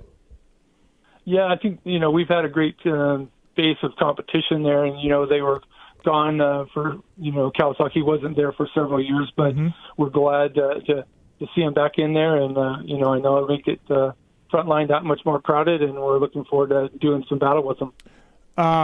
Go ahead, Charles. You guys still have the Randy Hawkins Ampro Yamaha team? That's correct. Yep. We continue. I think this is our 21st season now, if I'm not mistaken. Wow, really? Wow. Jeez, that's long, huh? Yeah, Hawkins, another off-road legend, like Plessinger's dad, right? Yeah. So we definitely enjoy that relationship, and unfortunately we had a injury last week with Ricky Russell, so we'll be without him and going into round one. But we have some good youth riders coming up in the program, much like we did when Aaron Plessinger was involved in our GNCC program. So we're looking forward to seeing those guys have success as well. Can you go into Keith's office and say that you want Aaron back? How's that going to go, Donnie? Just go in there and be like, look, we need to pull him. We got to pull him. Our guy's hurt. We need him. We needed Plessinger. Well, actually, I did go in there today, and I knew that we had a little fun with that, what the answer was. But, yeah, he's always welcome. And when he was involved in our amateur program, there was two ways he could go, either the Bobby's program or the Ampros program. And we've always kept that door open for him whenever he wants. And in fact, this weekend he'll be the Grand Marshal at the opening round at GNCC. So we're looking forward to seeing him out at the track. He didn't seem to know that when he was on earlier, though, Donnie. I was going to say something, but he didn't. That caller asked him, and he didn't say anything. I was like, okay, all right. Well, maybe he doesn't know. Well, he knows, but he's probably been focused on, after success from last week, he's hard at work getting ready for the next race, and Daytona's a big race for him. Ethan probably knows, actually. What? What he's doing. Ethan keeps track of that kind of stuff. He just tells Aaron where to go. I have a question. So when you're selecting your riders for your team, and I'm sure you have to have you want to have a competitive guy in kind of every class or at least on every bike. Does geography of where this guy lives come into play at all, or are you just strictly picking the best guy you can? Or because at the end of the day, these kids are being selected to help you sell motorcycles. So do you want that ambassador in certain areas of the country where maybe there's more bike sales than others, or do you not even worry about that? Well, with our 4 dealers that we deal with, we have Rock River Power Sports, Triangle Cycles, Altus Motorsports, and then our newest is Simi Valley. So we have 4 regional dealers. So ultimately, those guys have riders that we work with them with, about 60 riders each, and we kind of pull that program together and kind of launch the regional races. And then if they're doing well, we'll definitely look at those guys for the next top tier programs that we have with Rock River and the Star Racing groups. Okay, so you rely on your dealers, which are kind of all strategically scattered across the country, to kind of start filtering that talent for you and then take guys from there. I mean, I monitor the results much like you do on live timing and scoring and all the benefits that we have at us now, and then I usually will point them in a direction if they don't bring them to my attention first. So that's how we've done it in the last 5 years since we've had all this extra technology, and it's definitely made our jobs a little bit easier to recruit those next level guys. And for us, that's how we go about looking for those riders.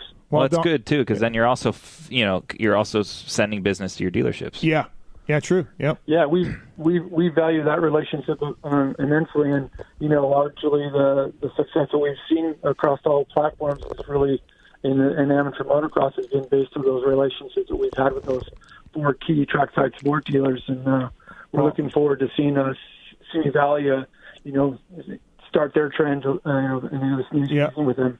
Listen, Donnie, I'm feeling pretty good on my YZ450 these days, and if you have some Southwest support rides open, I'd be interested in hearing your pitch. I'm feeling really good on my bike. But we're getting Steve ready for Supercross Futures, the vet class. Yep. Yeah, he could be Simi Valley's guy.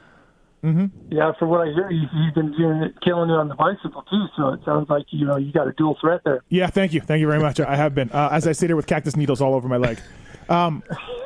Hey, Donnie, I met you years ago. John Anderson, WUSA, big part of our program, of our show, and I met you years ago when you were working at White Brothers, and like how many carbon mufflers and systems did you guys sell back in the day? Oh my God, everyone had them. Everyone had the White Brothers carbon muffler tie system. Yeah, we were very fortunate. I think that when those things came out, Jim Lewis did a good job of engineering those for us. And, we got all the factory guys on them, and we still have a big number of those out there. And every time I'm out and about and I see one, I'll take a picture of it. Will you? Yeah. Dude, those were good though. Like they worked really good.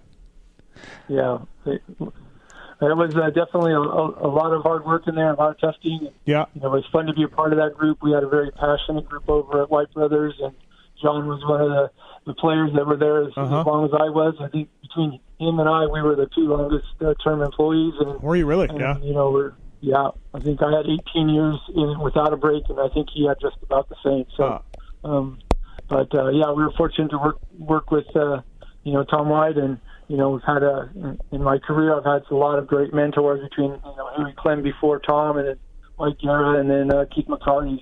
Eric Clem from Clem Research. Yeah, he was my first big sponsor back in the day, and then he got me under his wing, and it kind of got me into the industry. You race three-wheelers, right? Three-wheelers, and then I also did and motocross too. I used to race in the SoCal and intermediate class, so too. I can ride both. What years were you three-wheeling? What years was that? I was factory supported from 84 through 87. Oh, cool. Mm-hmm. Don Maeda was in maybe 3 weeks ago, and was talking about Jimmy White. Like, he loved Jimmy White, and that was his hero, was Jimmy White, JT Gear on the Cowie, and so that would have been your era. Yeah, it was, and still to this day, really good friends with Jim White. We go to the Glamis and spend a lot of holidays and weekends together, so it's a long-term relationship, and when we value quite a bit. Like, what was your peak money earned in three-wheeler days? Like, did it pay anything? Like, was Jimmy making tons of cash, or were you killing it? Like, what kind of level was it at in the mid-'80s, let's say, when three-wheelers were, selling so much? Well, I think Jimmy was killing it, but my job was to win all the regional races, and I basically made a living for it and chased my dream for 2 to 3 years, and then didn't go in the hole, so I wasn't really in for the big dollars, but I did have a great time and a great long-term transition into this my new career. So I can't say I had a bad deal at all. But Jimmy was killing it, you think? Like money-wise? Oh, I think I think he was doing well. There was a few riders back in the day that were doing pretty well at that time. Did you ever do any of the Supercross halftime stuff? I saw some of those three-wheeler racing. They'd put you guys at halftime at a Supercross. Did you ever do any of that? I never did one of those at halftime. We did some the Mickey Thompson, and we did some arena cross type stuff, but I never did a halftime show. Oh, three-wheelers, dude. God. Gnarly. Three-wheeling's a good feeling. I mean, they sold so many of those things, I would bet, back in the day. Like, crazy amount. I don't know. I don't know what it would be, but I'm sure it was huge. Everyone had a three-wheeler back then. That was good times. But no, the White Brothers thing was interesting for sure, because you guys absolutely did John and you and like you said, Jim Lewis and everything. God, those systems are everywhere. And I was working at Yamaha then, and they held up really well. So it was cool to see. We had some great people in there, with even Alan Olson back in the day. And, there was a great group of people involved in that company, and it's a shame to see where it went. And, but it led to a great relationship with Yamaha Motor Corporation, which I'm very proud of. My first bike was a Yamaha, and I'm proud to be working at Yamaha for sure. Cool. Hey, Donnie, Paul here. Are you based out of Cyprus?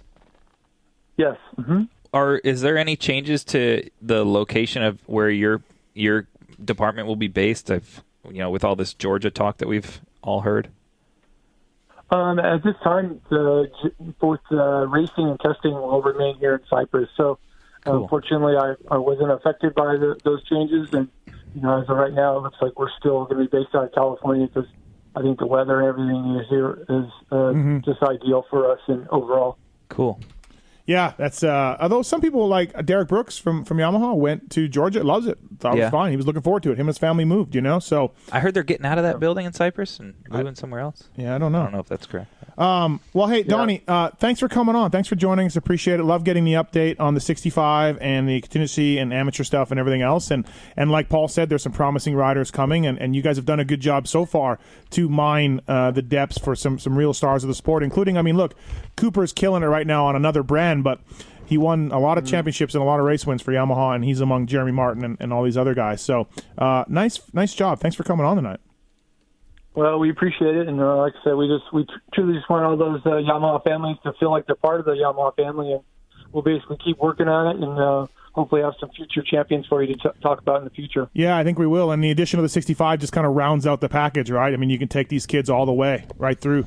Yeah, well, it's very exciting for us. That's something that I was hoping for since I started here. And nice to see it come to fruition. Yeah, and definitely look forward to gaining more momentum in that segment and moving it on to the new 85 that we have with the new power valve and new suspension, new swing arms. Overall, it's a nice platform, too, and we'll be moving that group of 65 riders up and see if we can't keep this thing rolling. Well, cool, man. Hey, and look, again, Southwest region, if something opens up, I'm ready. I've been riding, I've been training, so, my bike is fantastic. I have no issues with it. But, if you want to give me another bike for a spare bike, practice bike, no problem, Donnie. I'll take it. So. All right. Well, I appreciate the opportunity. Thanks, Donnie. Thanks for coming on. All right. Thank you. Thanks. Donnie Luce, everybody from Yamaha. Three-wheel god, dude, back in the day. That's cool. Yeah. Yamaha's always been legit in amateur racing for long. Like, they've always had good product.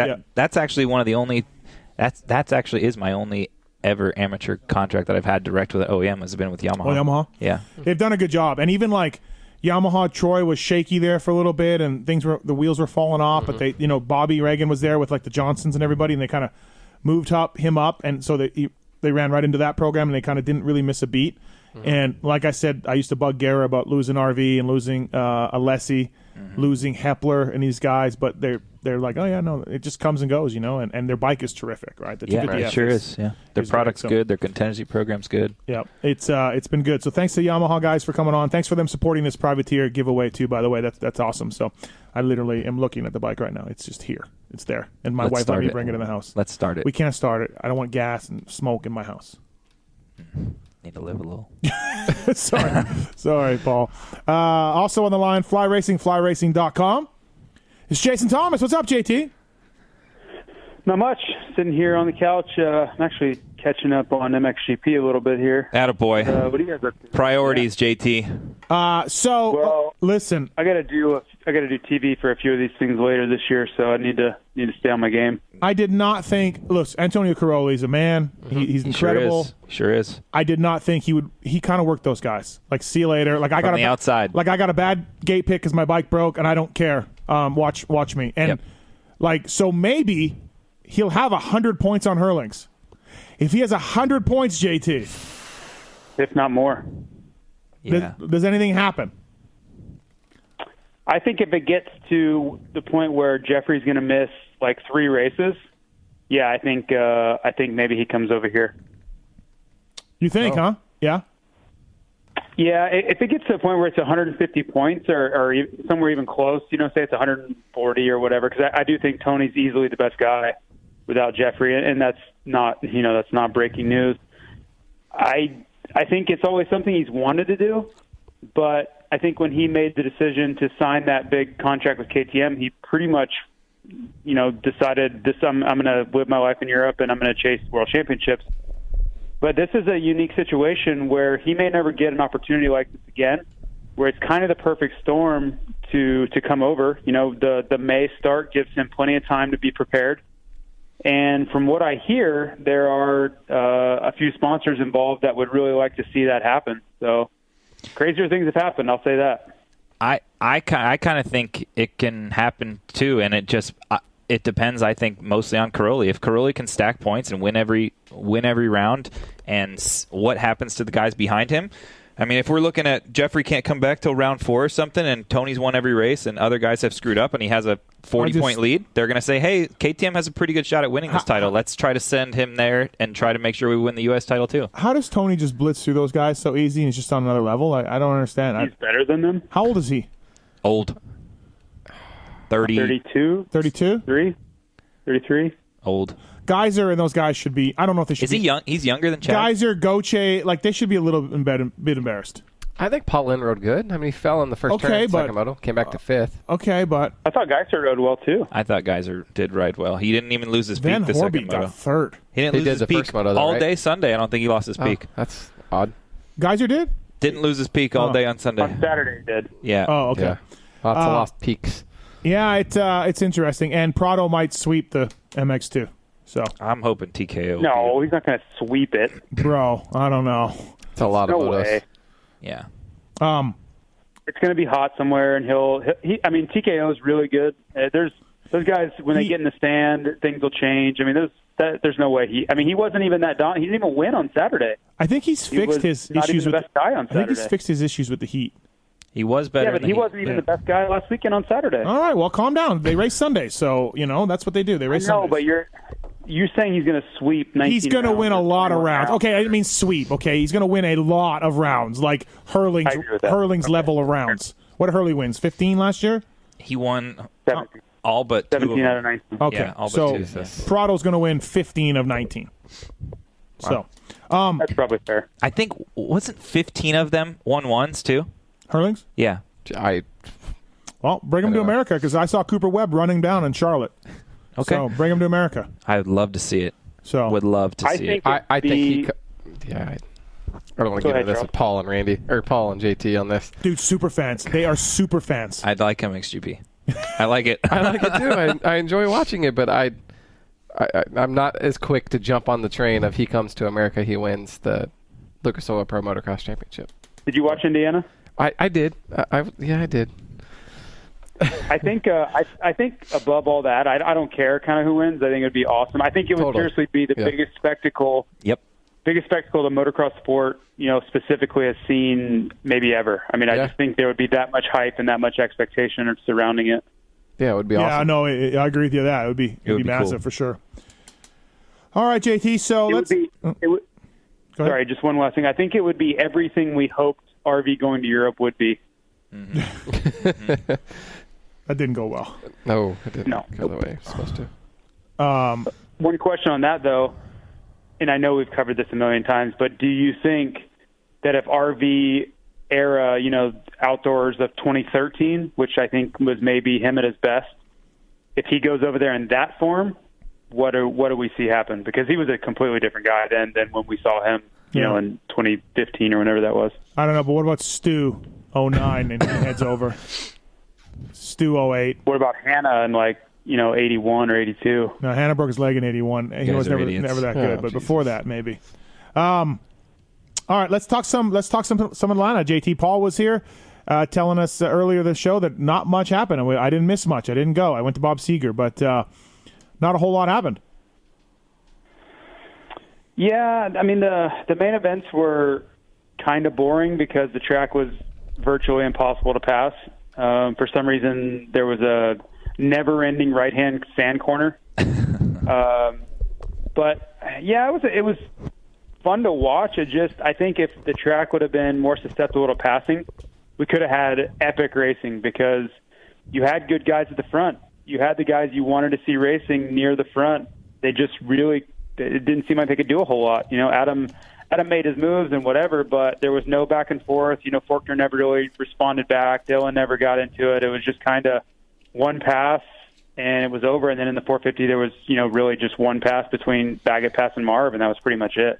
It was really, really anticlimactic for what it could have been. Was Cianciarulo the best rider, the most impressive rider of the night? No, Cooper Webb was. Cooper Webb? Okay.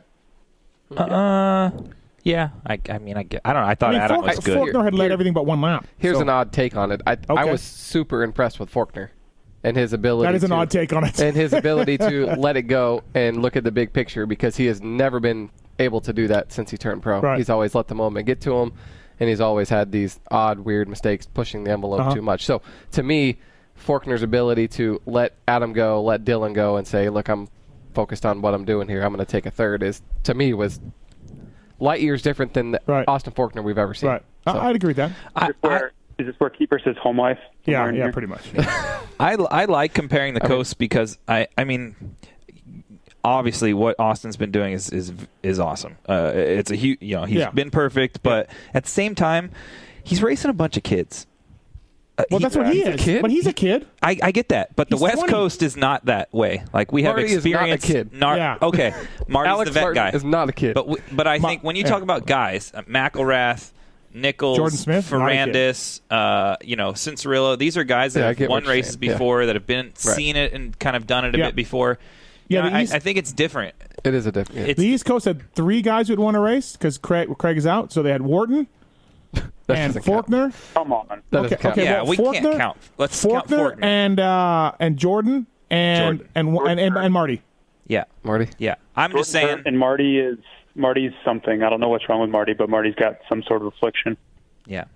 So so let me ask you this. So the East starts 1 and 2. They've been racing the most. The West has been off. It's a very ruddy East Coast track. It's an East Coast track. The West guys work through the first 2 of East Coast, and they go 1-2. So West is best? I think when you compare the top 4 from each coast, yes, I think the West is best. Just because based on age and experience, yeah, I think they're better. Charles? Yeah, I mean, you can't dispute that really after the performance this weekend. I mean, there's really no other way to slice it. I mean, Austin started up there. Sexton was up there on the start. It's not like the guys were buried in the pack and AC and Ferrandis just got some type of good start and ran away. It was a legitimate race, and they beat them. Right. So. Okay. All right. So JT and I were discussing this earlier on our RacerX review. Discussing or arguing? Arguing. Okay. Chad Reed, JGR, sign him up 2020, right? This thing's already worked. It's already worked for Chad and for JGR. Do you guys agree? Supercross only if he wants to do it again, and he'll sign for what he signed for last year? Sure, but I don't think it's going to go that way. You think Chad's going to... He's not going to sign for free again, though. There's no way. But he did this year. But he's not going to do it again. He just has what you said is the reason to sign him again. He has that now. But no one will pay him. They will. Who? JGR. Oh. Okay. They didn't this year. You think they can sign him again for nothing? What else is he going to get? I get that. I could say the same thing about Alex Martin. I think he wants to race. But he's not going to do it for don't free. You dare talk shit on I don't think he's going to do it for free is the whole point here. Yeah, that was my only point to Steve, was that if they're willing to pay him something, absolutely do it. Okay, let's take Hill's. Can they pay him $150? $100. What's Hill making? Hill's got, I don't know, too much. A lot more than that. 500? I would say 450, 400. So let's take 150. Am I right? What do you guys think? I think it's more. You think it's more? Okay.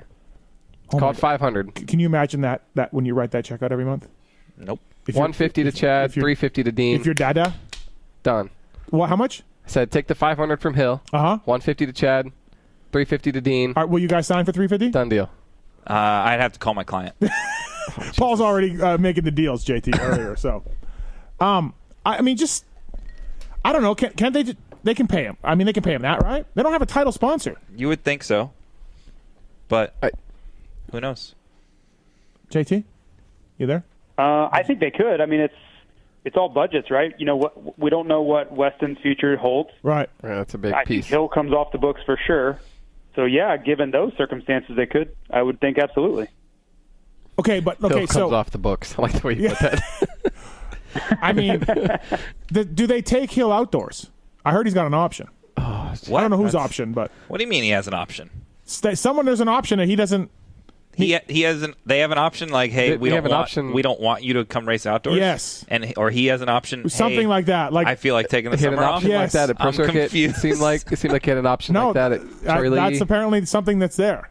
I don't know. So like his option is, I'm going to take summer off, but I still get my check. They literally don't have a rider. I'm confused. No, I know. Yeah. What do they do? Well, I think this was pre-Weston Pike injury, right? I know Dean Ferris is ready to go. Dean Ferris is ready. Is he though? Let's be honest. He's got a Suzuki. Okay, he knocked himself out like a long time ago, and he hasn't raced since. Is he really ready? Oh, I don't know. What about Dean Wilson? Yeah, I think what the about other. Dean Wilson? Oh, that's why he got so defensive. I think the other Dean is ready. What about Dean Mattson? Never heard of him. He's living in Vegas. Is that a hockey player? I don't know what you're talking about. I think he's a hockey player. Okay, well, Jared Lesher. Who do they go outdoors?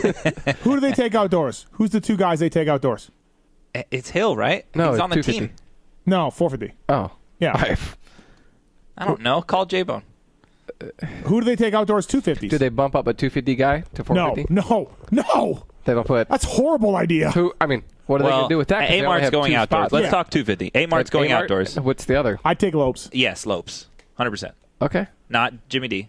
Nope. No, you don't take Jimmy D. And I guess Peters hasn't proven much outdoors either, so You take Lopes. Yeah.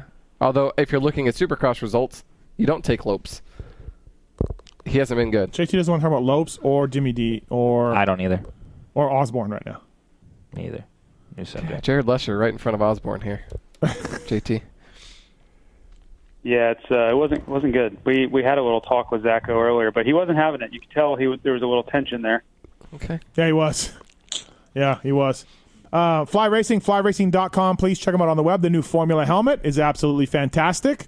Where is it, by the way? I'd like to check it out. You had never seen one? No. Oh, it's in the garage. Go get it for me. Okay, hold on. Thank you.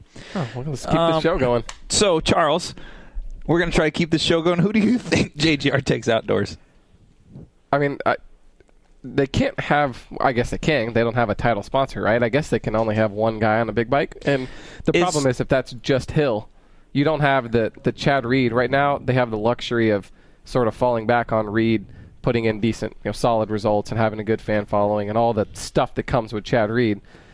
Outdoors, they don't have that. And they're just Justin Hill, which, any given weekend could go 7-12 or 18-22, and that's your guy. So that's why I mentioned bumping a 250 guy up, because I don't know who else there is. I mean, hold on, we got to get this call right here. Eric. Hey, they definitely need to move Alex Ray. Okay, you're drunk and high if you want to take Alex Ray outdoors, but because of that, do you want a Maxima or a Pro Filter kit? I'll take a Pro Filter. Pro Filter? Okay, fantastic. We'll give you a Pro Filter kit. Stay on hold for that idea, and Tits will get your information, all right? Do we need to play the highlight reel from Glen Helen last year? I don't know. I don't know why Eric would say that, but that's awesome. And I think he wants a prize. Do you think he just said that to get a prize? Yeah, he totally duped your system. I don't know. JT, would you take Alex Ray for JGR? No. It's a lot of big parts budget. I do think, though. Why are you guys taking the liner out of the formula? What do you mean? I'm looking at it. This is how you look at a helmet. JT, they've got the liner out of the formula right now. These are nice. These little bumps thing. That's the point of it. Good with that? Yeah. With that? If it's a mission to take the liner in and out, it's a piece of shit. But this is good. Put my liner back in. No, I'm looking at it. Beat it. All right. What are the blue things called again, JT? The material is called Rheon, R-H-E-O-N. What's the fancy word, though? What are you calling them? These are energy-absorbing Orbeez? Well, they're basically, we call them, pucks, but they're pucks. Cells. The configuration that you're looking at that's where the rotational impact comes in. And then the base material was developed for linear, and then he did the PhD doctor that developed this material, he configured that material on top for rotational, so it actually folds over on top of itself and disperses rotational as well. They are looking at my helmet right now like it is like they're like biologists dissecting. I'm sort of a helmet connoisseur. I really am. Well, that's the best helmet out in the world right now. Okay. How's the Chad Reed negotiations coming? I don't think very good, huh, JT? Chad hasn't hit me out about that. Remember, I was trying to get him one. That's odd. Yeah, there's a long history between Chad and Fly Ray. I don't think he has any interest in wearing Fly. Well, I think he should get this helmet. I really do. It's great. So, okay, what else from the weekend? So, West is best. We've already decided that. Adam Cianciarulo coming up here shortly on the PulpMX show, presented by BTOsports.com and the folks at Fly Racing. Do we just get Dino and Savacci then for JGR? And that's it? Call it a day? We talking like next year? 2020? Yeah. What about Tickle? I like that idea. We don't know when Tickle can race again. He's going to ride the outdoors. I think he'll race outdoors this year. And I think he'll ride 250s. If he wants to, he would. Why would he want to do that? Because I think he just believes in himself and his fitness, and he just wants to be on a good bike. He'd rather ride a factory 250 than a... Would Peyton take him outdoors? I would say he would if he has a spot, but I would think there's another team that's going to have a spot. Troy Lee. Yeah. I mean, their whole team's hurt right now. Yeah, Cantrell broke his wrist, right? Jordan's probably going to be out for the Supercross at least. With this, and Falk's waiting until Hangtown. Oh, is he? Yeah. Yeah, but TK does have Pierce Brown coming soon, he's very, very good. Why doesn't he ride? Why don't we do this JGR 450 deal? What? Tickle? Yeah, if he's ready to go and released well, to ride. I don't know. JT thinks no one rides for free anymore, so I don't know. I don't think Tickle's got a lot of options, does he? No, I don't know. JT, would you like to talk about Zach Osborne though and his fly racing setup? As far as look, he missed some races. He missed some races early on, and it's harder than probably we think and he thought to jump in because he was unbelievable in the off season. Well, I mean, he has the speed. He was the fastest in the first unseeded practice this weekend, which, it doesn't count, but it's not like but everybody's trying. Yeah. Still, they look at the times after practice and it's bragging rights and all that. So definitely guys are trying. So I don't think he's slow by any means, but he doesn't have all the pieces put together. His starts aren't good. He still has, I guess he finished the three main events in Detroit, but he hasn't done a 21-minute main event yet. So yeah, I just think you're dealing with rust and a lack of experience in the 450 class and racing with all those guys out there. Mm-hmm. And I think more than anything, he's just getting a little overexcited. Like, I think he's trying too hard at times. I think he's out of his comfort zone as far as, just pushing the limit a little bit too much. And on a 450, that's going to bite you more times than not. So I think you just got to find the sweet spot of where he can be aggressive and push the limit, but not, override the bike like he's used to on a 250. And then I think it'll start to come to him. Who wins first, Marvin or Kenny? Marvin. I say Marv. I'm going to say Marvin from what I've seen from Kenny the last couple of weeks. He's looked a bit off. Charles? I say Marv. Marv was, I think, the best guy. That's hard to say because Cooper won, but Marv was fast this weekend. He made a lot of runs at Cooper. I know he ended up third, but I think Marv has been riding well. He just has had some odd stuff happen. And Honda has the whole Carmichael curse thing. Lars. Yeah. Lars' fault. Honda can't win. Not in GPs or here. They just. When's the last time Honda won? It's a curse. It's all Lars' fault. I just wrote a story about this in the new Racer X magazine, all about Honda. Is it Lars' fault? I did not come to that conclusion that it was Lars' fault. I should have. That would have been awesome. We've pretty much determined that it's Lars' fault. Yeah. Right. Geyser, all that. It's all Lars. It's all Lars? All Lars. Yep. So Marv, we all think Marv? I think so. Yep. Okay. That's tough to put that on Kenny, but I just, like JT said, not only has Kenny not shown much recently, I think Marv has consistently been riding well. He just... Look, Marv's a pretty nice guy. Pretty level. He's older. He's cool. Do you think things are getting weird in the KTM, Chuck? Mm-hmm. Paul's like, mm-hmm. I don't know. I don't think so yet. They are under Marv's helmet. JT, what do you think? I don't know. Marv's such a unique guy. He doesn't seem like he has much ego. No. So I don't know. I think it would be under normal circumstances, but I just don't know if Marv is that guy where he's really super worried about that situation. But, yeah, I mean, I'm sure he's not thrilled about it. I mean, he was clearly KTM's number one guy, when Ryan left, and then now is he not? I think you got to pretty much say he's not after 5 wins from Webb this year. So, yeah, it's never fun. It's never fun to think you're KTM's best hope, and then all of a sudden this guy that you really kind of thought was done after battling with him, for on 250s, they battled down to the last race and for the title at Ironman, and then kind of Webb's kind of out of it, and then all of a sudden this resurgence, and not only that, he's on your team too. So probably not the best scenario.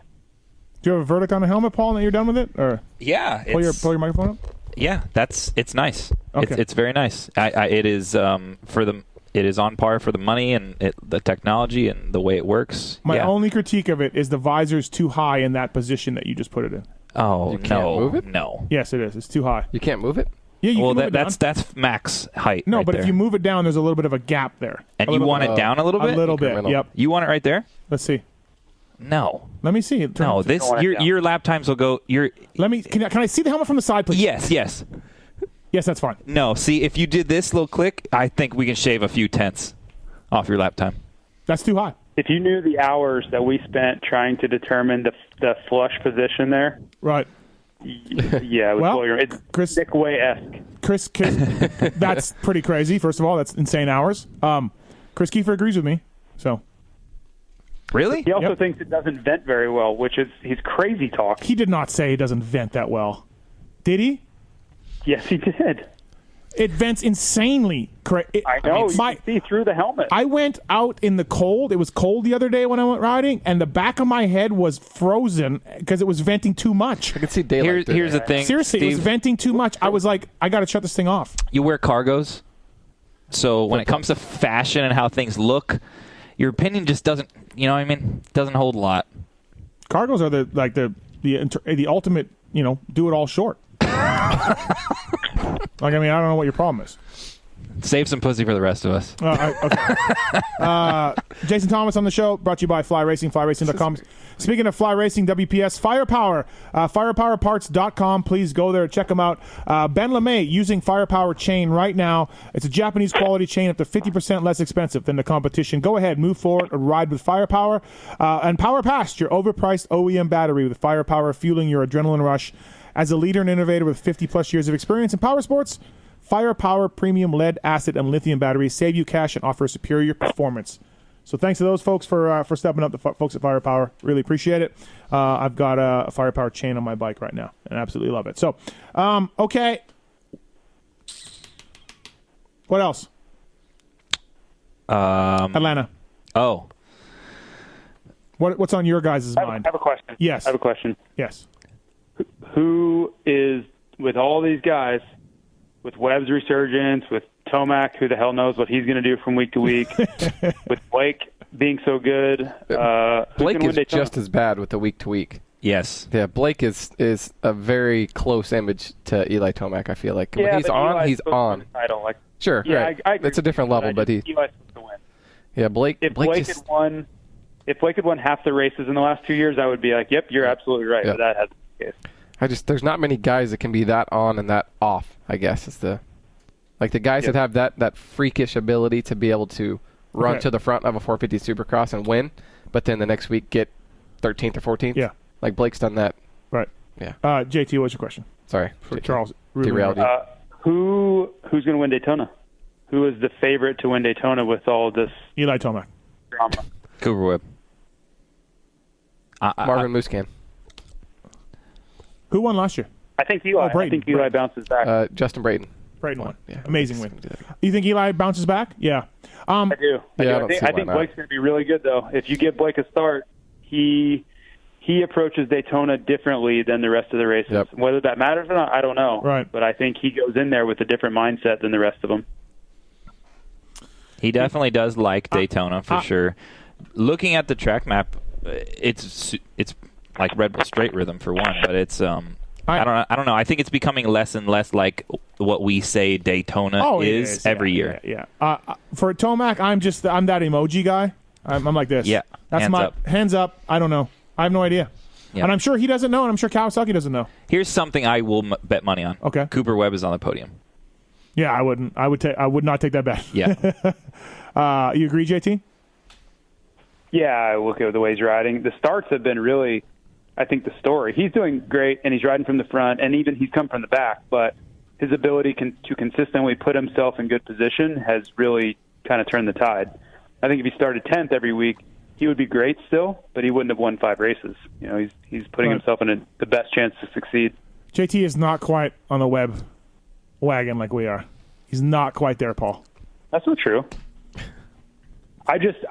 Steve has basically already handed him the title. Like, he is standing in Vegas at some random not Vegas. He's going to do it before then. In the banquet hall, standing there waiting with the championship trophy already.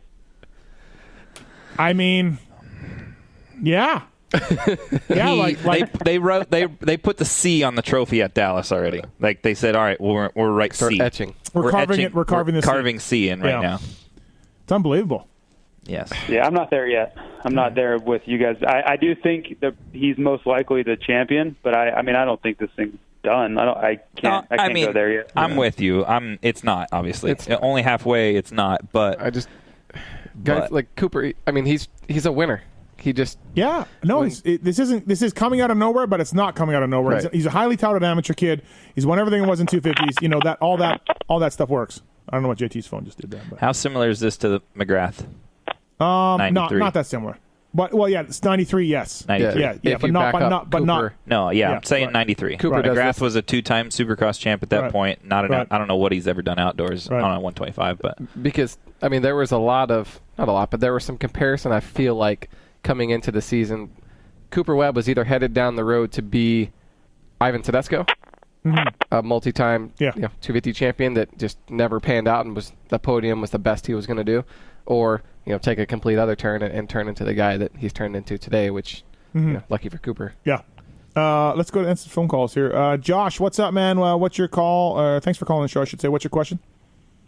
Hey, man, I was just calling in to say, I know Zacho's just coming back into the season, but who's going to be the last place rookie when this season's over? Well, you look at the points right now, and Zacho's not even in the top 20, and Hill has 71 points, so I think Zach. Zach's only finished one race. Zach's only finished one race. I think Zach finishes out the season strong. I think he can come back and catch Hill when it's all said and done.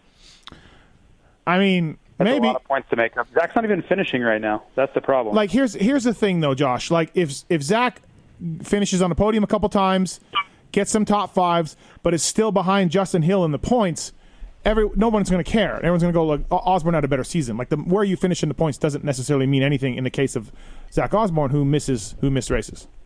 So it just matters on what. And honestly, are we writing off Hill? Like, when's Tampa Hill going to show up, or is he never going to show up? I'm done with that. Yeah, I'm done with that. So, like, Tampa Hill that was a one night only thing. I don't think. I think it happens. I think it happens in Carolina Tuesday, Wednesday, and Thursday every week. If you want to go see it, he's faster than Chad every single time they practice. Yep. I think it's on display on Tuesdays. Right. Just got to go there. Right. To see it.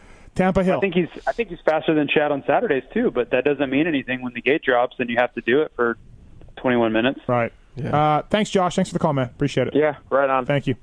Alex is on 4. Alex, what's up, man? Hey, so first off, I want to say, JT, that new Formula helmet, that thing is fantastic. I got a chance to check that out at Atlanta on Saturday, and that thing makes me not only want to buy the helmet, but I'm one of those, like Kiefer, definitely would have to buy the whole ensemble. So props to that helmet. But I was watching... You do not have to buy the whole thing. You can wear Troy Lee with the Formula helmet. No, you can't. Right. I've been riding my whole life. No, you can't. Oh, and I haven't been? No, I feel that, but, like, I cannot. I'm with JT on this one. That's fine. You guys can be elitist. No, I appreciate it. I think in this spot I have to say thank you, but, man, there's, as Paul and Charles can attest to, there's such a huge team with a project like this that all deserve a ton of credit. There's designers and scientists with technology and testers and, the graphics guys and the helmet factory themselves. There's just so many people involved in it.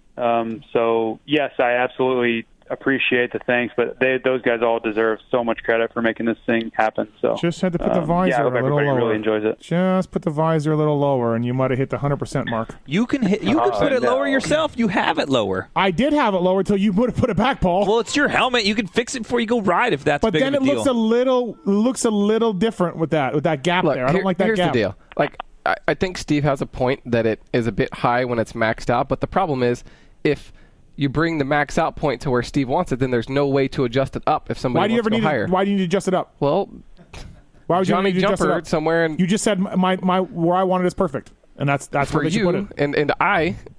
But all right, Alex, go ahead. Here's a question. All right, Alex, go ahead. No, Alex has a question. But anyway, I was watching practice there, and they moved the tough blocks onto, like, the inside of the track into the beginning of the sand section underneath the bridge. And that's fine and all. I don't really understand why they did that. But after practice was over and they started the night show, they prepared, like, the entrance to it. But there was this huge roller that was left, like, right in the middle, the main line that was dug. But they pulled the tough blocks back, so, like, the inside was perfectly flat. It was, like, a perfect goat trail for everybody. And it basically stayed that way for the entire night. And I was... Yeah, they never work. Sand sections never work. The tough blocks being moved there is just an effort to get them to form an outside line, because if they don't have the blocks there, everyone's going inside all day. Right. So, okay, that's fair. Yeah. Tampa Supercross, best sand section ever last year? Yeah. Absolutely. Rhythm section? I'll make you eat your words a little bit. Uh-oh. Okay. There has been a turning sand section just like the one that we saw at Atlanta. It was at Phoenix or something, okay, and it was awesome. 2 years ago. It was, but the floor in Phoenix is so big that it was able to be massive. Okay, I'm just saying there was passes there that night. It was all right. Okay. I'm just saying. Skippy. Yeah. Do you think the visor's too high, all the way up, maxed out on the Formula helmet? No, definitely not. Pop it up. Get that thing up. Fine, Skippy. Screw you. What's up? Hey, so with question for JT and also the other guys too, with the helmet technology being in my opinion, a very center point towards the apparel side of things, and some of the most crucial things with the technology being similar over the years. Do you think the formula at any point did y'all have to dumb it down essentially to keep the price where it needed to be, or could y'all made it $1,000 helmet and put even better technology in it? No, I think when you're talking about a premium level piece for any brand, whether it's a helmet or a boot or a goggle or whatever the case may be, when you're going with your pinnacle flagship piece, you've got to throw everything you can at it. I know for a fact we didn't spare any expense. We didn't hold anything back, because for us, we want to be able to stand behind this thing and say, hey, we feel like we've built the best helmet on the market. And if you purposely held something back, I think you're doing a disservice not only to your brand but to all your customers too. So I know we turned over every rock, and any cliche you want to put in there, we did everything we could to build the best possible helmet we had. All right, there you go, Skippy. Yeah. Thanks, buddy. Yeah. All right, guys, be good. I agree with JT too, and it's cool to be.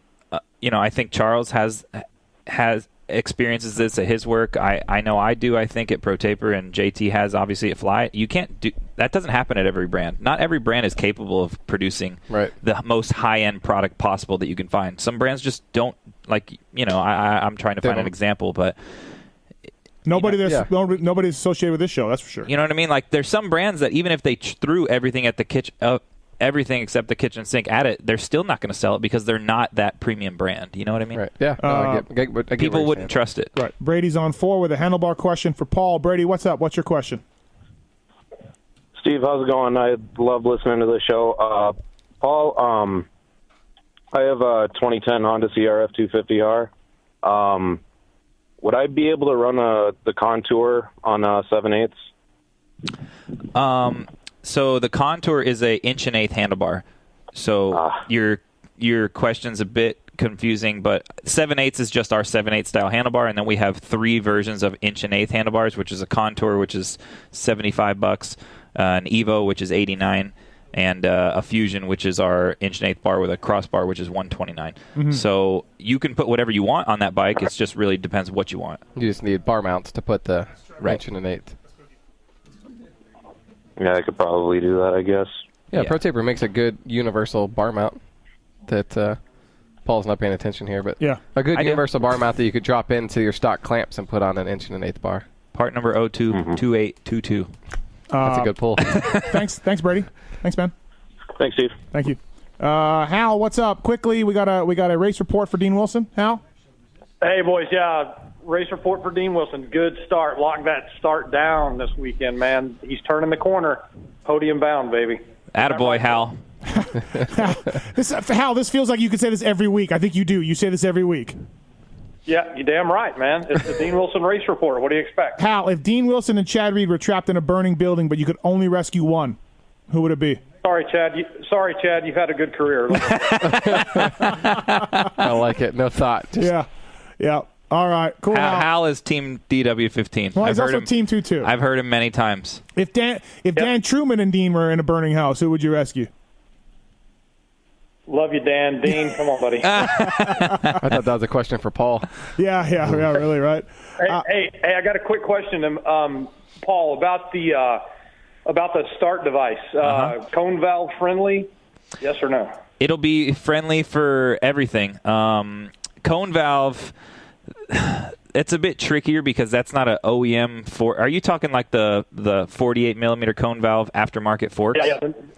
Yeah, so that's what we had it on. We had it on Dean's bike, and that's what we've been testing it on. So it will work on that bike, but it's not specifically designed for those forks because the production version is designed for all the production motorcycles, so for all the production forks, and those are aftermarket forks. But as you can see, you did see them on Dean's forks, so it will work, but it takes a little bit of tweaking, which I could help you with personally if you want to get there. I saw Andy and Paul doing this tweaking. Oh yeah, at Glendale Pits. Yeah, lots of tweaking. Yeah, well, if you happen to have a set of cone valve friendly laying around, I'll shoot you my address. We'll be good to go. Okay. All right, Hal. Sounds good, Thanks, Hal. buddy. Say voice. Bye. Thanks. All right, everybody. So let's get to our next guest here on the show. EVS Sports, by the way, over the last quarter of a century, EVS Sports has become the leader in innovation and technology when it comes to creating protective gear for today's riders. Riders like Sexton, Joey Savacci, Charles. Yeah. Is Joey coming on the show? Are you going to get him to come on the show or no? We can make that happen. He doesn't like me. We could bury some beef. He doesn't like me. But can you make it happen? Yeah. Yeah, my son was in Joey's wedding. Really? Yeah, he was a ring bearer. I can get him on the show. Charles is in. I like burying beef, by the way. Okay. And the legend, Pastrana, wear EVS to keep them safe while they ride, race, or whatever. PulpMX is the code to save at EVS for anything from knee braces to chest protectors. EVS Sports, we are protection. Let's get to our next guest on the show. This man won another East-West shootout. It widened his lead in 250 Supercross West. Had a terrific race. He's a friend of the show. Adam Cianciarulo. What's up, AC? Not a whole lot. Just watching the Civil War documentary on Netflix. Dude, that's really good. I watched the whole thing. Yeah, I'm on the 4th episode. After you get done with that, go through the Vietnam one. It's great. I already watched that one. Are you guys for real? Yeah. The Civil War, listen, I'm Canadian. We never covered the Civil War. I didn't know anything about the Civil War. I just knew that it was over slavery and there was a North and a South. They won't teach you it in public school today either, Steve. And so this Netflix is super terrific. Did you ever wear EVS, anything, AC, anything in your career as an amateur? EVS Sports? I mean, anything? Yeah, I actually did. I did. The first set of knee braces I ever had were EVS. They were like those. They were soft. They were kind of like I was transitioning from a knee pad. Oh, okay. To a knee brace, and I wore them for a while. I wore a bunch of EVS stuff. Oh, good to hear. Hey, so why you got to throw your bike down? Like, we get it, dude. You won. That's cool. Oh, yeah. He didn't throw it down. He didn't throw it. Give it a break. I feel like I set it down. Trying to amp the crowd, Steve. Why you got to do that? Fans in the stands. Why you got to do that? Do the thing that just rewarded you with this terrific performance underneath you. I let it down easy, dog. It wasn't throwdown. I'll give you that. But so if you win the Kentucky Derby, like you just like throw your horse, kick your horse in the balls, and then just like what you know. I was kind of like so after I did whatever I did, I don't know. I black out. I get excited. And I got back to the bike, and my handlebar was a little bit buried in the dirt. Like it was. Yeah. I kind of had to dig it up, and I was a little bit like I had a thought run through my head like, man, I maybe set it down a little bit too hard, but I don't know, man. JT, when you won, JT, if that offended anybody, I apologize. Yeah, you offended every mechanic out there that busts their balls building bikes. Okay, JT, did you ever throw your bike down when you won Germany or anything? I didn't throw it down. No, because I only had a 1 or 2 sets of handlebars with me, and I didn't The only pair he brought was on the bike, so right. Well, hey, man, AC, great job, terrific race.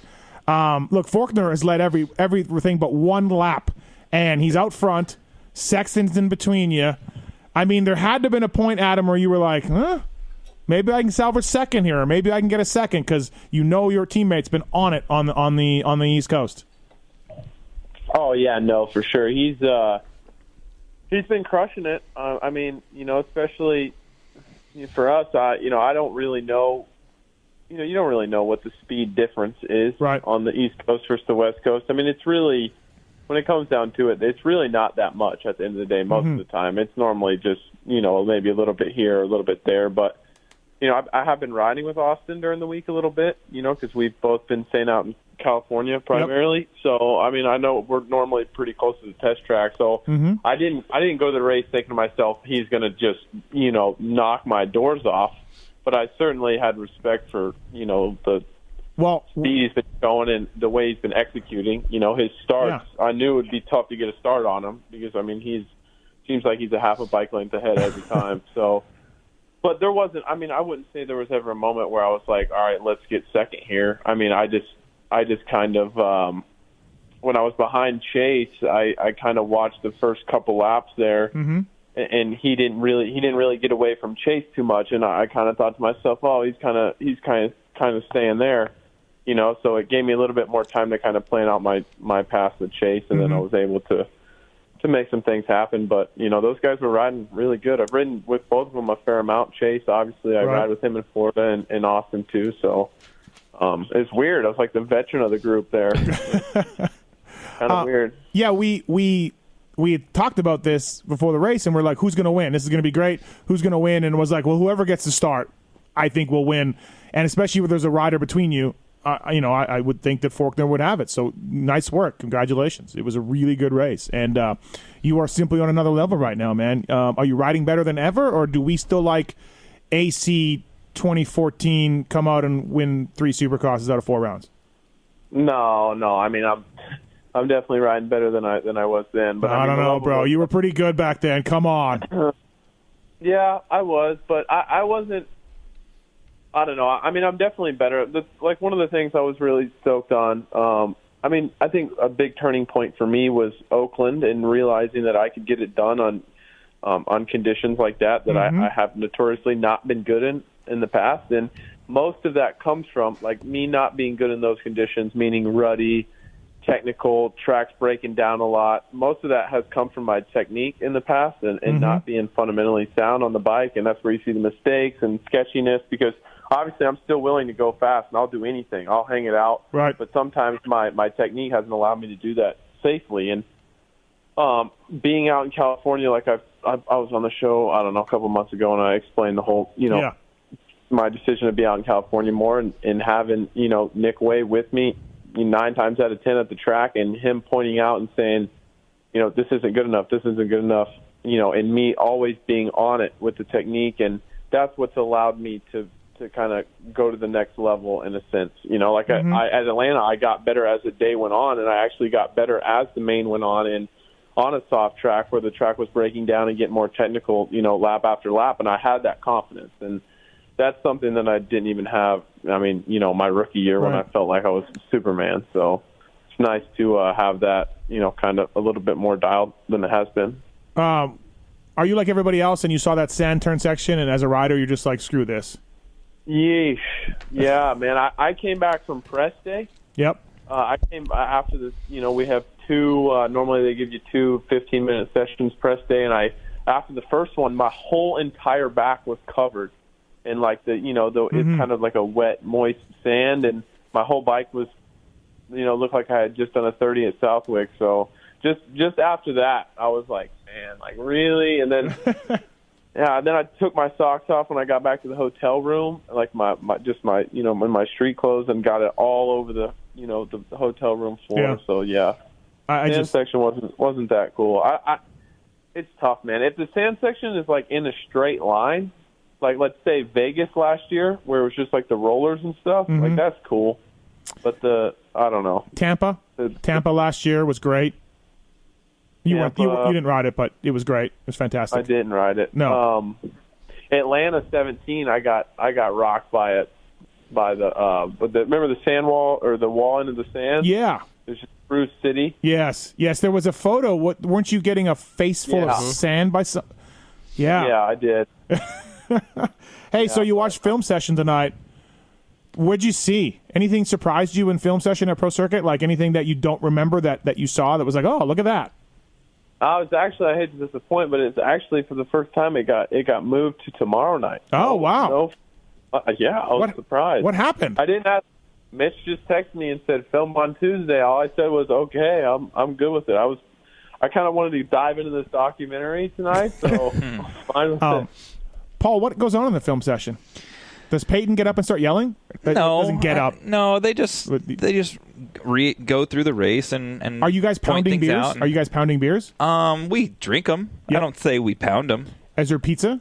Yeah, I mean, there's pizza. There's leftover pizza at this point because pizza's lunchtime. But they're going to add a second story onto that pizza building here. Yeah, you guys are putting Roundtable back in business.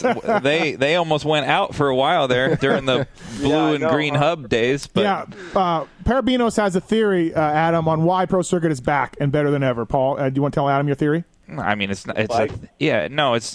dumb, but a theory. We won a lot with brown hubs and didn't win shit with green and blue. So I just pictured when they switched back this year. I texted Zach and Ollie and everybody and just said, hey, winning's back now because the brown hubs are back. Yeah, somehow Paul called this in December. He told me the same thing. He did. Brown hubs. Yeah. Oh, he's been high on this. Sometimes people get lucky. You guys saying something about that?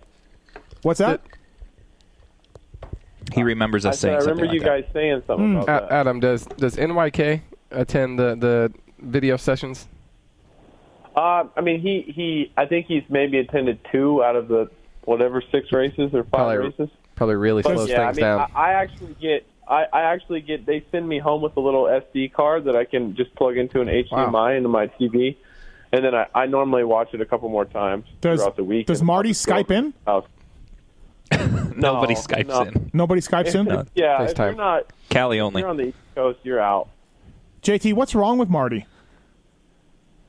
I don't know. I think that's a good question. I don't think there's anything wrong with him. I just think he lost his edge. It's in his 30s. Like Cougar, Top Gun. What's happened to Marty, AC? It's his age. You think he's finally I mean, I feel in my 30s, I feel every year that comes on, so I feel like it's got to be the same for Marty. I don't know, man. He's been consistent. He has been. There is that. Yes. Right? I have no negative things to say about my teammate and friend. We're not asking you to say negative things. None of us could, Adam. No. Marty's awesome. I love Marty. He is awesome. I don't know. I'm sure he'll get it. He'll win one and shut you up, hopefully. I'm waiting for that balls out Marty speed that we've gone to grown and love. How's the bet looking? Right. Oh, pull up the points. 2 points, bro. 2 points. It's 2 points. Really? The troll train has taken on water.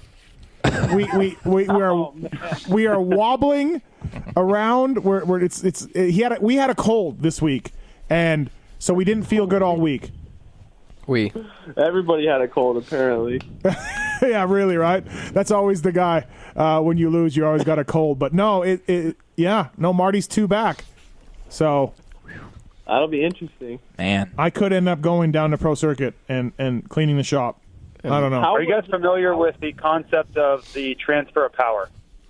Yes, we are. We just high on that. Yeah. So chanceability that happened with Amart and Marty at the first opening round of the East. Yeah, maybe. Yeah. Maybe. I don't know. What else, AC? So you're riding during the week. Oh, but is Nick Way? Is he less mad at me than he was? Has he said anything to you lately?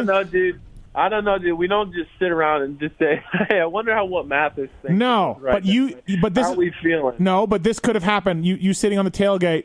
Hey, I'm doing Mathis' show tonight. Or hey, Adam, let's go for a Slurpee. And you say, I can't. I've got to go to Goofball Mathis' show. And then Nick Way says, fuck that guy. And then that's how it starts. Did I miss something? No, I actually said I was on the phone with him about 15 minutes ago, and he's like, we testing tomorrow, Paula? I said, I don't know. I was like, yeah, 10 o'clock. I'll see you at 10 because we meet at Starbucks and we'll carpool there. Mm-hmm. And I'm like, yeah. Then I'm like, I was like, he kind of just went silent, how he does. Right. Like, I'm basically left to close out the conversation. I'm like, yeah, I got to do Steve's show. I was like, I guess I got to do this PulpMX show tonight. And he said, all he said was, I'll see you at 10. And that's it.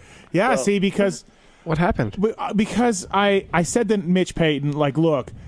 Adam has fully trusted Nick Way this year. He's staying in California, working with Nick, training, riding. Nick is his guru. And I said to Peyton, like, that's awesome to see, and it's working out, but is it weird to see? Because when Nick rode for you, and I worked for Nick, he was a bit of a head case. He probably should have won more races, especially in 125s, than what he did. Nick Way should have. He led a shit ton of races back in the day. And I said, so, I think one of Nick's things, JT, and you can certainly jump in here, was he overthought things. He all of this stuff. So hold on, I gotta send a text telling Nick, here we go. Nick that you think he's a head case. No, shots fired. I'm out. I mean, I'm not trying to. I will jump you, Steve. I will jump you. I just want to let you know if I'm throwing somebody a rope, I'm throwing Nick a rope. Listen, I love the guy. Steve thinks you're a head case. Oh boy, Send. don't do that, please don't. Too late. So Nick hit me up and said, you know why you got to be like that? Like I'm like, dude, I was saying back in your day, in your riding days, not now. What you're doing with Adam is obviously working. Everything's great. You've been a big part of his success, and sorry if I offended you, but back in the day, your mental capacity might have held you back a little bit. That's all. You're basically leading in with all due respect. With all due respect.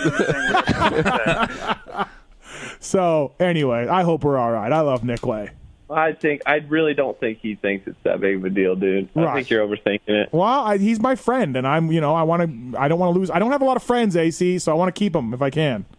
I try to sometimes. Listen, man, he's got a lot going on. He's like, he never has time to ride with me because he's always riding with his kids. And every time I go over there for dinner, he's got like 6 bikes in the driveway. He's washing them and doing something, taking a shock off, or doing this or doing that. So right, he's amazing. He's unbelievable. Right, because we were both at Atlanta. We both flew home on Sunday, and I texted him because I was in his neighborhood for a bit and. I wanted to see if he was home. He's like, "No, I'm taking the boys riding." And I mean, he was at a Supercross all weekend. He flew home. He's taking the boy. Like he's unreal. That guy. How many KX 450s does he still have? Oh, I don't know. I would think like 4 or 5 at least. Adam, how many Cowies he's got in his garage? Yeah, I think he's got 2 18s, and we got him a 19 here the last. And then he's got cabinets full of parts he could build. Oh God, can you imagine the parts he has? Yeah, he was my go-to guy.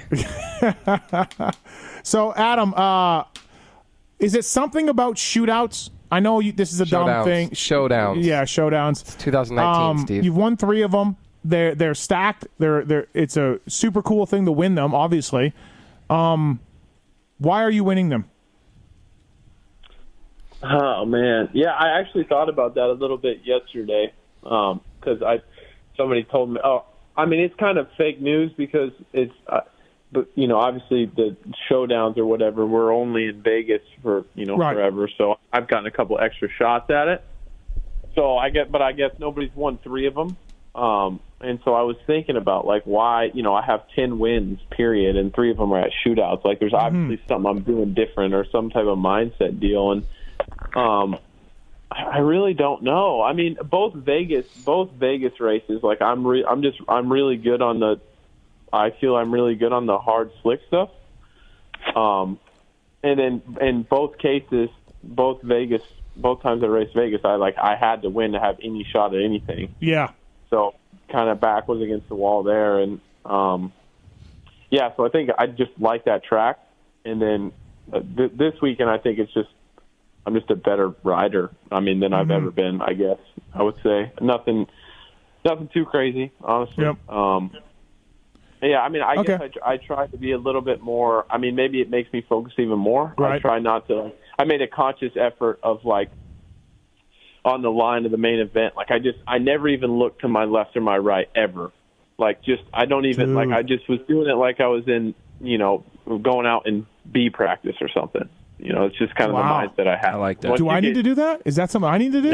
I think that's hugely important. Like, because those guys are going to do whatever they're going to do. Like, you can't affect them. So just worry about yourself. Like, don't worry about who you're lining up next to. Right.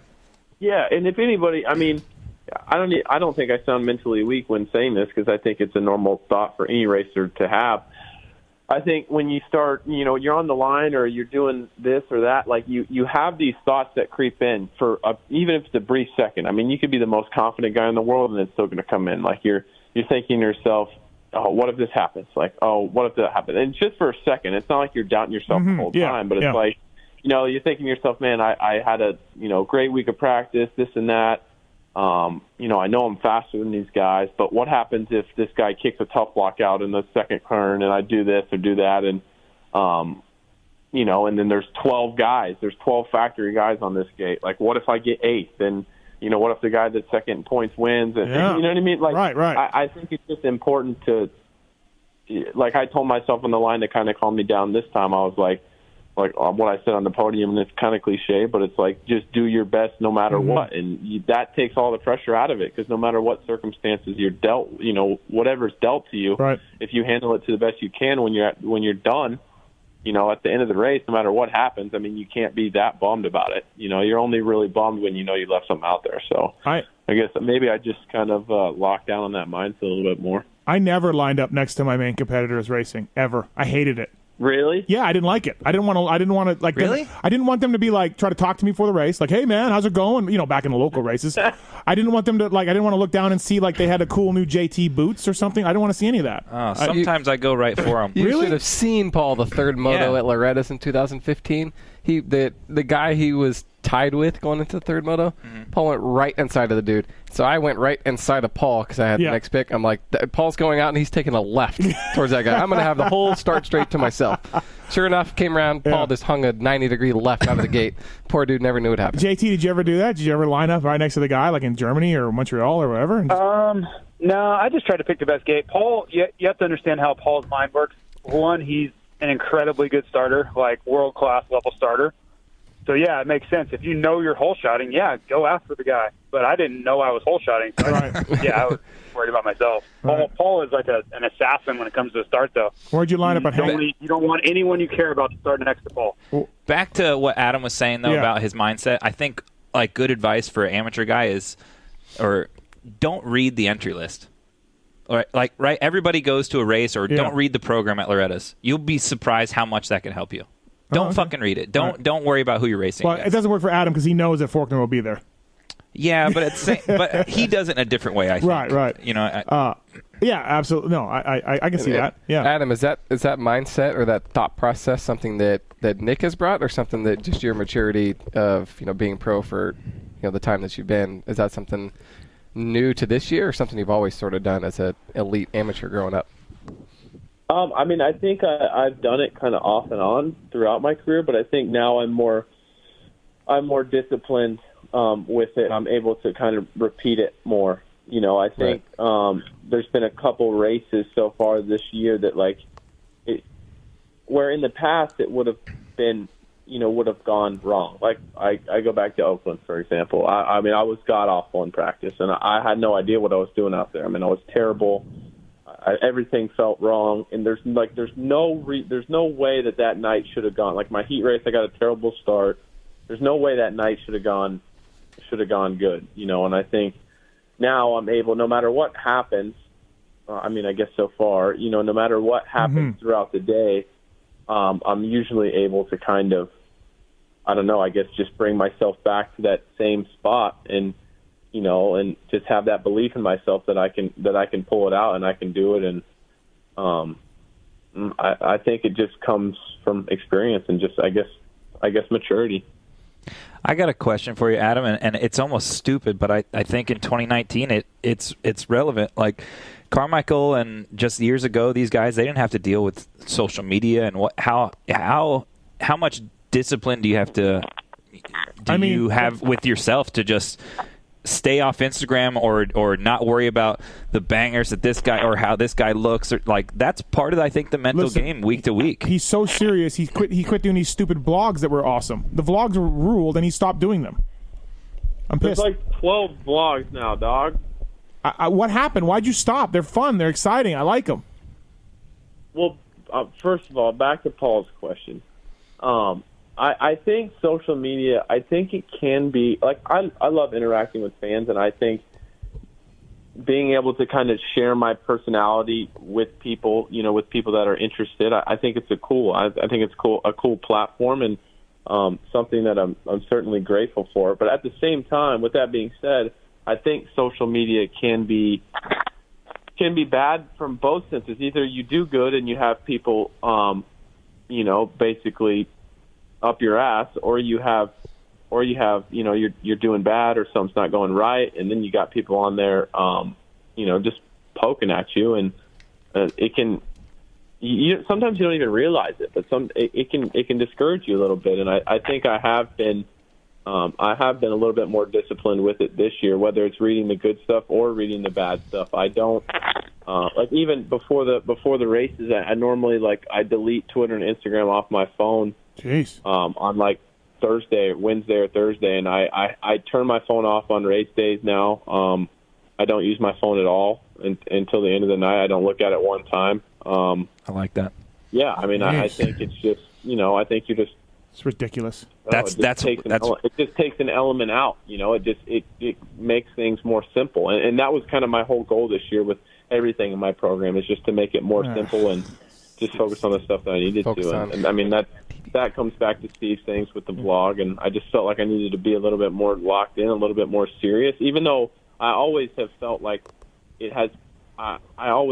It's always been my number one priority to be good on the motorcycle, but I feel like I just needed to eliminate some of those things, and more so just to make a change, and just to really, I don't know, just lock in. Wow, great, thanks. Well, all your locking in cost us the vlogs, so that's great.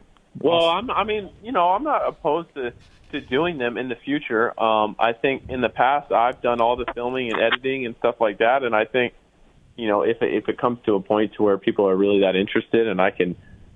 Can you listen? You're making monetize it. You're making a shit ton of money. Yeah. Can you pay me to make vlogs for you with you in it? I'm not sure that's the quality of work you're going to want, Adam. Yeah, but this is the thing. Like, I could easily have somebody, obviously, grab my GoPro and do this stuff and film and edit. But I feel like my vlog, like, I put a lot of time and effort into my YouTube thing, and I kind of made it how I wanted to, and it kind of, I put myself out there the way I wanted to kind of be, like, how I wanted to do it. So when it's out of your hands, obviously then you don't have to deal with it anymore, but then you don't get to. No, I'll be good. I feel like we just put like a chest mount GoPro on NYK and just that's just that's the filming. It would be good. That would be good. Even if it was just like a 2-3 minute video every weekend, I'd watch it. JT, before we let you go on the show, does Adam go to 450s next year? Factory Kawasaki, JT, or factory Honda, JT.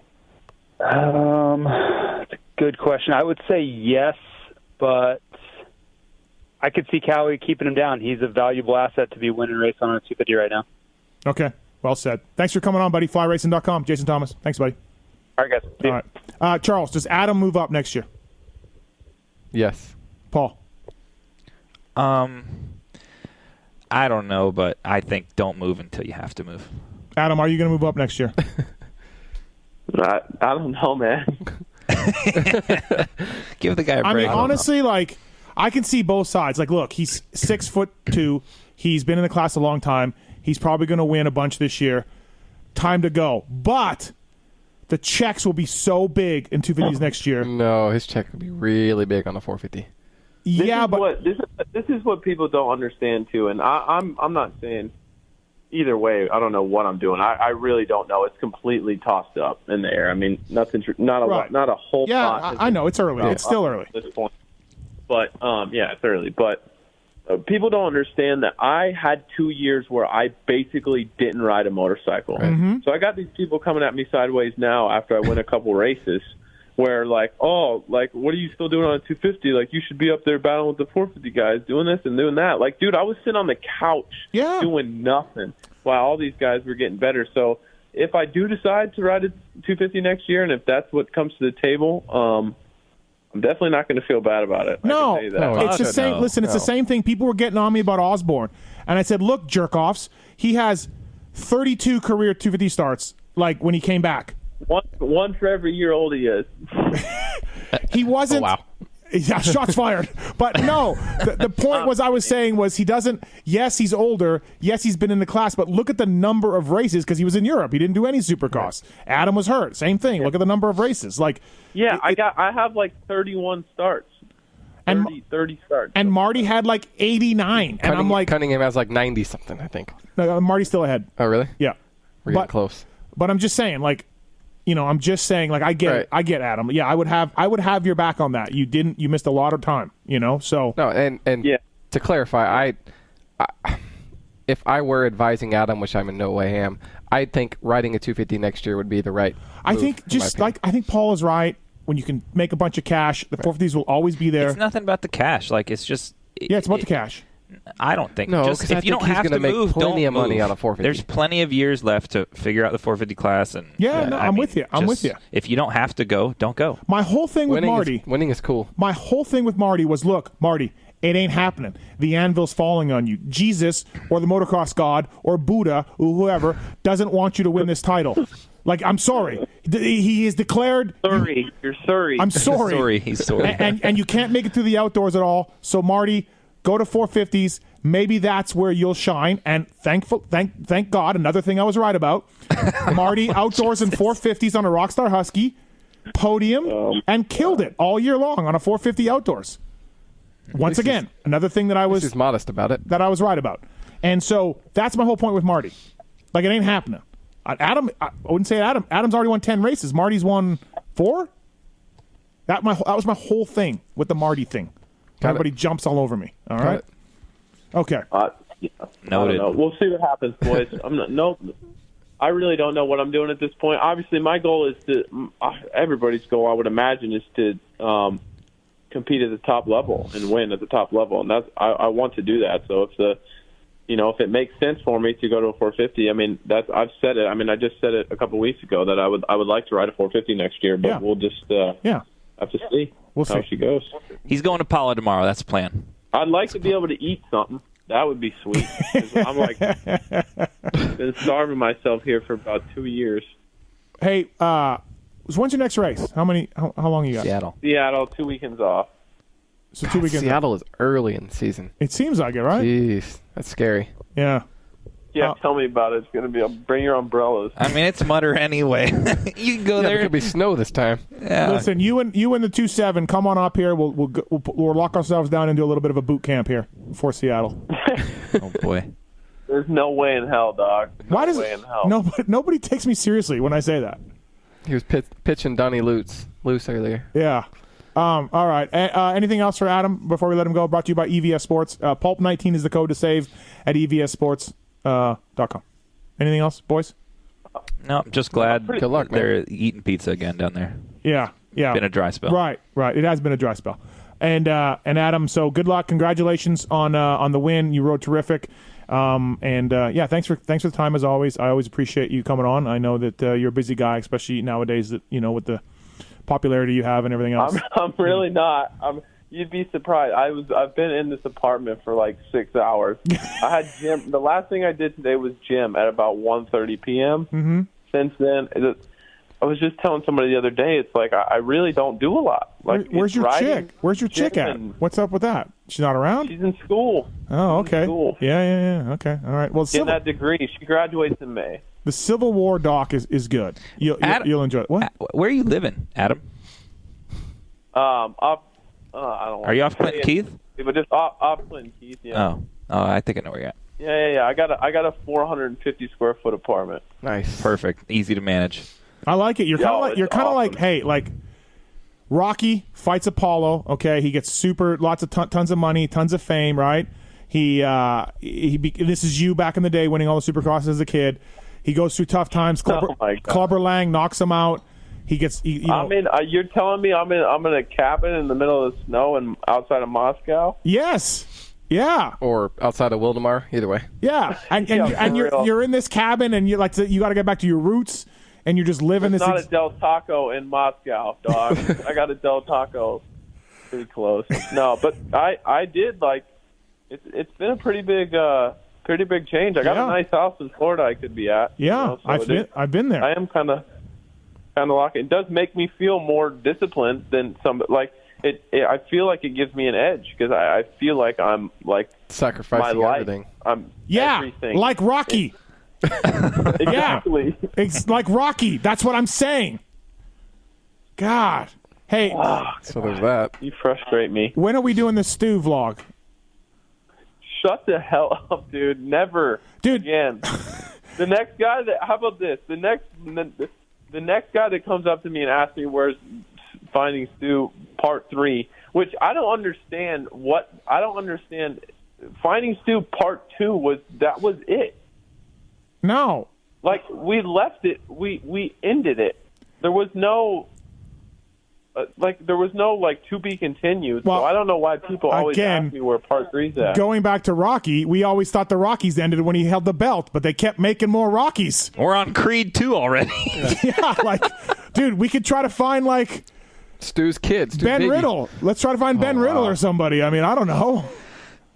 Yeah, it's right, crazy. You know I feel like I'm pretty respectful to the fans, and I enjoy talking to people and stuff at our dealer signings. Yep.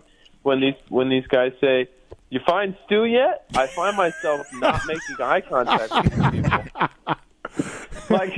Dude, I kind of probably sound like a little bit of an asshole, but it's crazy.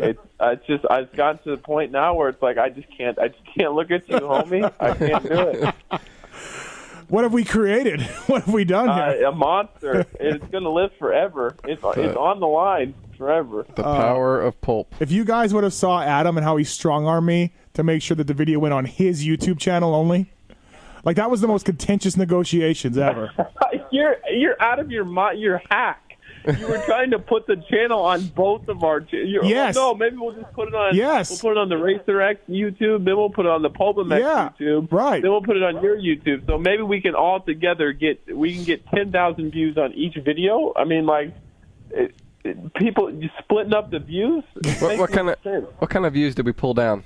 I don't know. I never looked. I think it's like 140,000 or something. 150,000. I would have thought more. Yeah, I mean, the video of you, AC, at RVs on a Super Mini is 370,000 or something.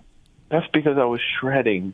Okay, all right. Now you sound like RV. Literally you sound like RV. People love two strokes. RV texted me and said, when are you doing your live show? And again, those live Friday night shows, Yeah. And I said, Denver or whatever. And he's like, am I on? And I'm like, I don't know, maybe. Maybe we can work it on. And he said, how much you paying me? And I said, we can't pay you. I don't know. He approaches you and then asks for Right. He comes on, says, when's the show? And then how much are you paying me? He probably wanted to buy something. So he's like, okay, I need some money to buy this because I'm not dipping into my account. What are we talking we can pay him? $500? You need that $500, RV? You need that $500? Anyways. Part 1 got 136K. Part 2 got 149K. Thanks, Tits, for that info. So nice. Yeah. All right, buddy. Well, hey, thank you for coming on. Thanks for the time. Good luck with the Civil War doc. And thanks. Thanks, guys. All right. Have a good one. See you. Thanks for having me. Yep. Later. Adam Cianciarulo, everybody. The Atlanta Supercross winner, friend of the show. Yep. I like the guy. A lot of people. I send him the dumbest text, and he replies. Cool. Yeah. Not everybody does that. Not everybody does that. All right, going to go to commercial break here. Trevor Reese from Pro Filter will be. Is it Reese or Rice? Am I saying it right? Reese. Okay. He'll be on when we come back. We're gonna do some more racing for about Atlanta. We've got the X Brand Goggle tear-offs, Race Tech rant, BTO Sports. What is going on? Why you guys keep pointing out phones and? That's a lot of views, right there. I was pointing out that Dean's YouTube video has 6.6 million views. Yeah. Well, the Stu one was better. Really? Yeah. Doesn't. Yeah, I like Dean's video the first time when it was called Bad Grandpa. Yeah, well, 6.6. I liked it better then. 6.6. It's a lot. That's a lot of views. All right, everybody. BTOsports.com, Fly Racing, Race Tech Suspension and Engines, Vortex Racing, Roost MX, Vertex Pistons, X Brand Goggles, EVS Sports, Michelin Starcross 5, Firepower Batteries and Chains, Maxima USA Pro Filter, FMF, Atlas Neck Brace, Works Connection. Marty, where's an Atlas, by the way? Guts Racing, Get Data, OGO Power Sports. Aaron Plessinger uses Get Data on his Monster Energy Yamaha. Eagle Grit, WUSA, LA, Honda World, MotorcycleIndustryJobs.com, Ride Engineering, all on board with us. Intense Cycles as well. We'll be right back after this commercial. More Parabinos, more Caslu, more everything when we come back. Thanks for listening. All of us have one thing in common when it comes to leaning that bike into a corner, floating a dirt bike through the air, or blasting a sand berm in a UTV. And that is passion. At BTO Sports, our foundation is built around family, which allows us to offer unparalleled customer service. Knowing we share a common interest, we look forward to the weekend as much as you. So we offer 3-day express on orders over $85. BTOsports.com is proud to be a premier source for motorsports parts and apparel for well over a decade, due to our reputation for excellent...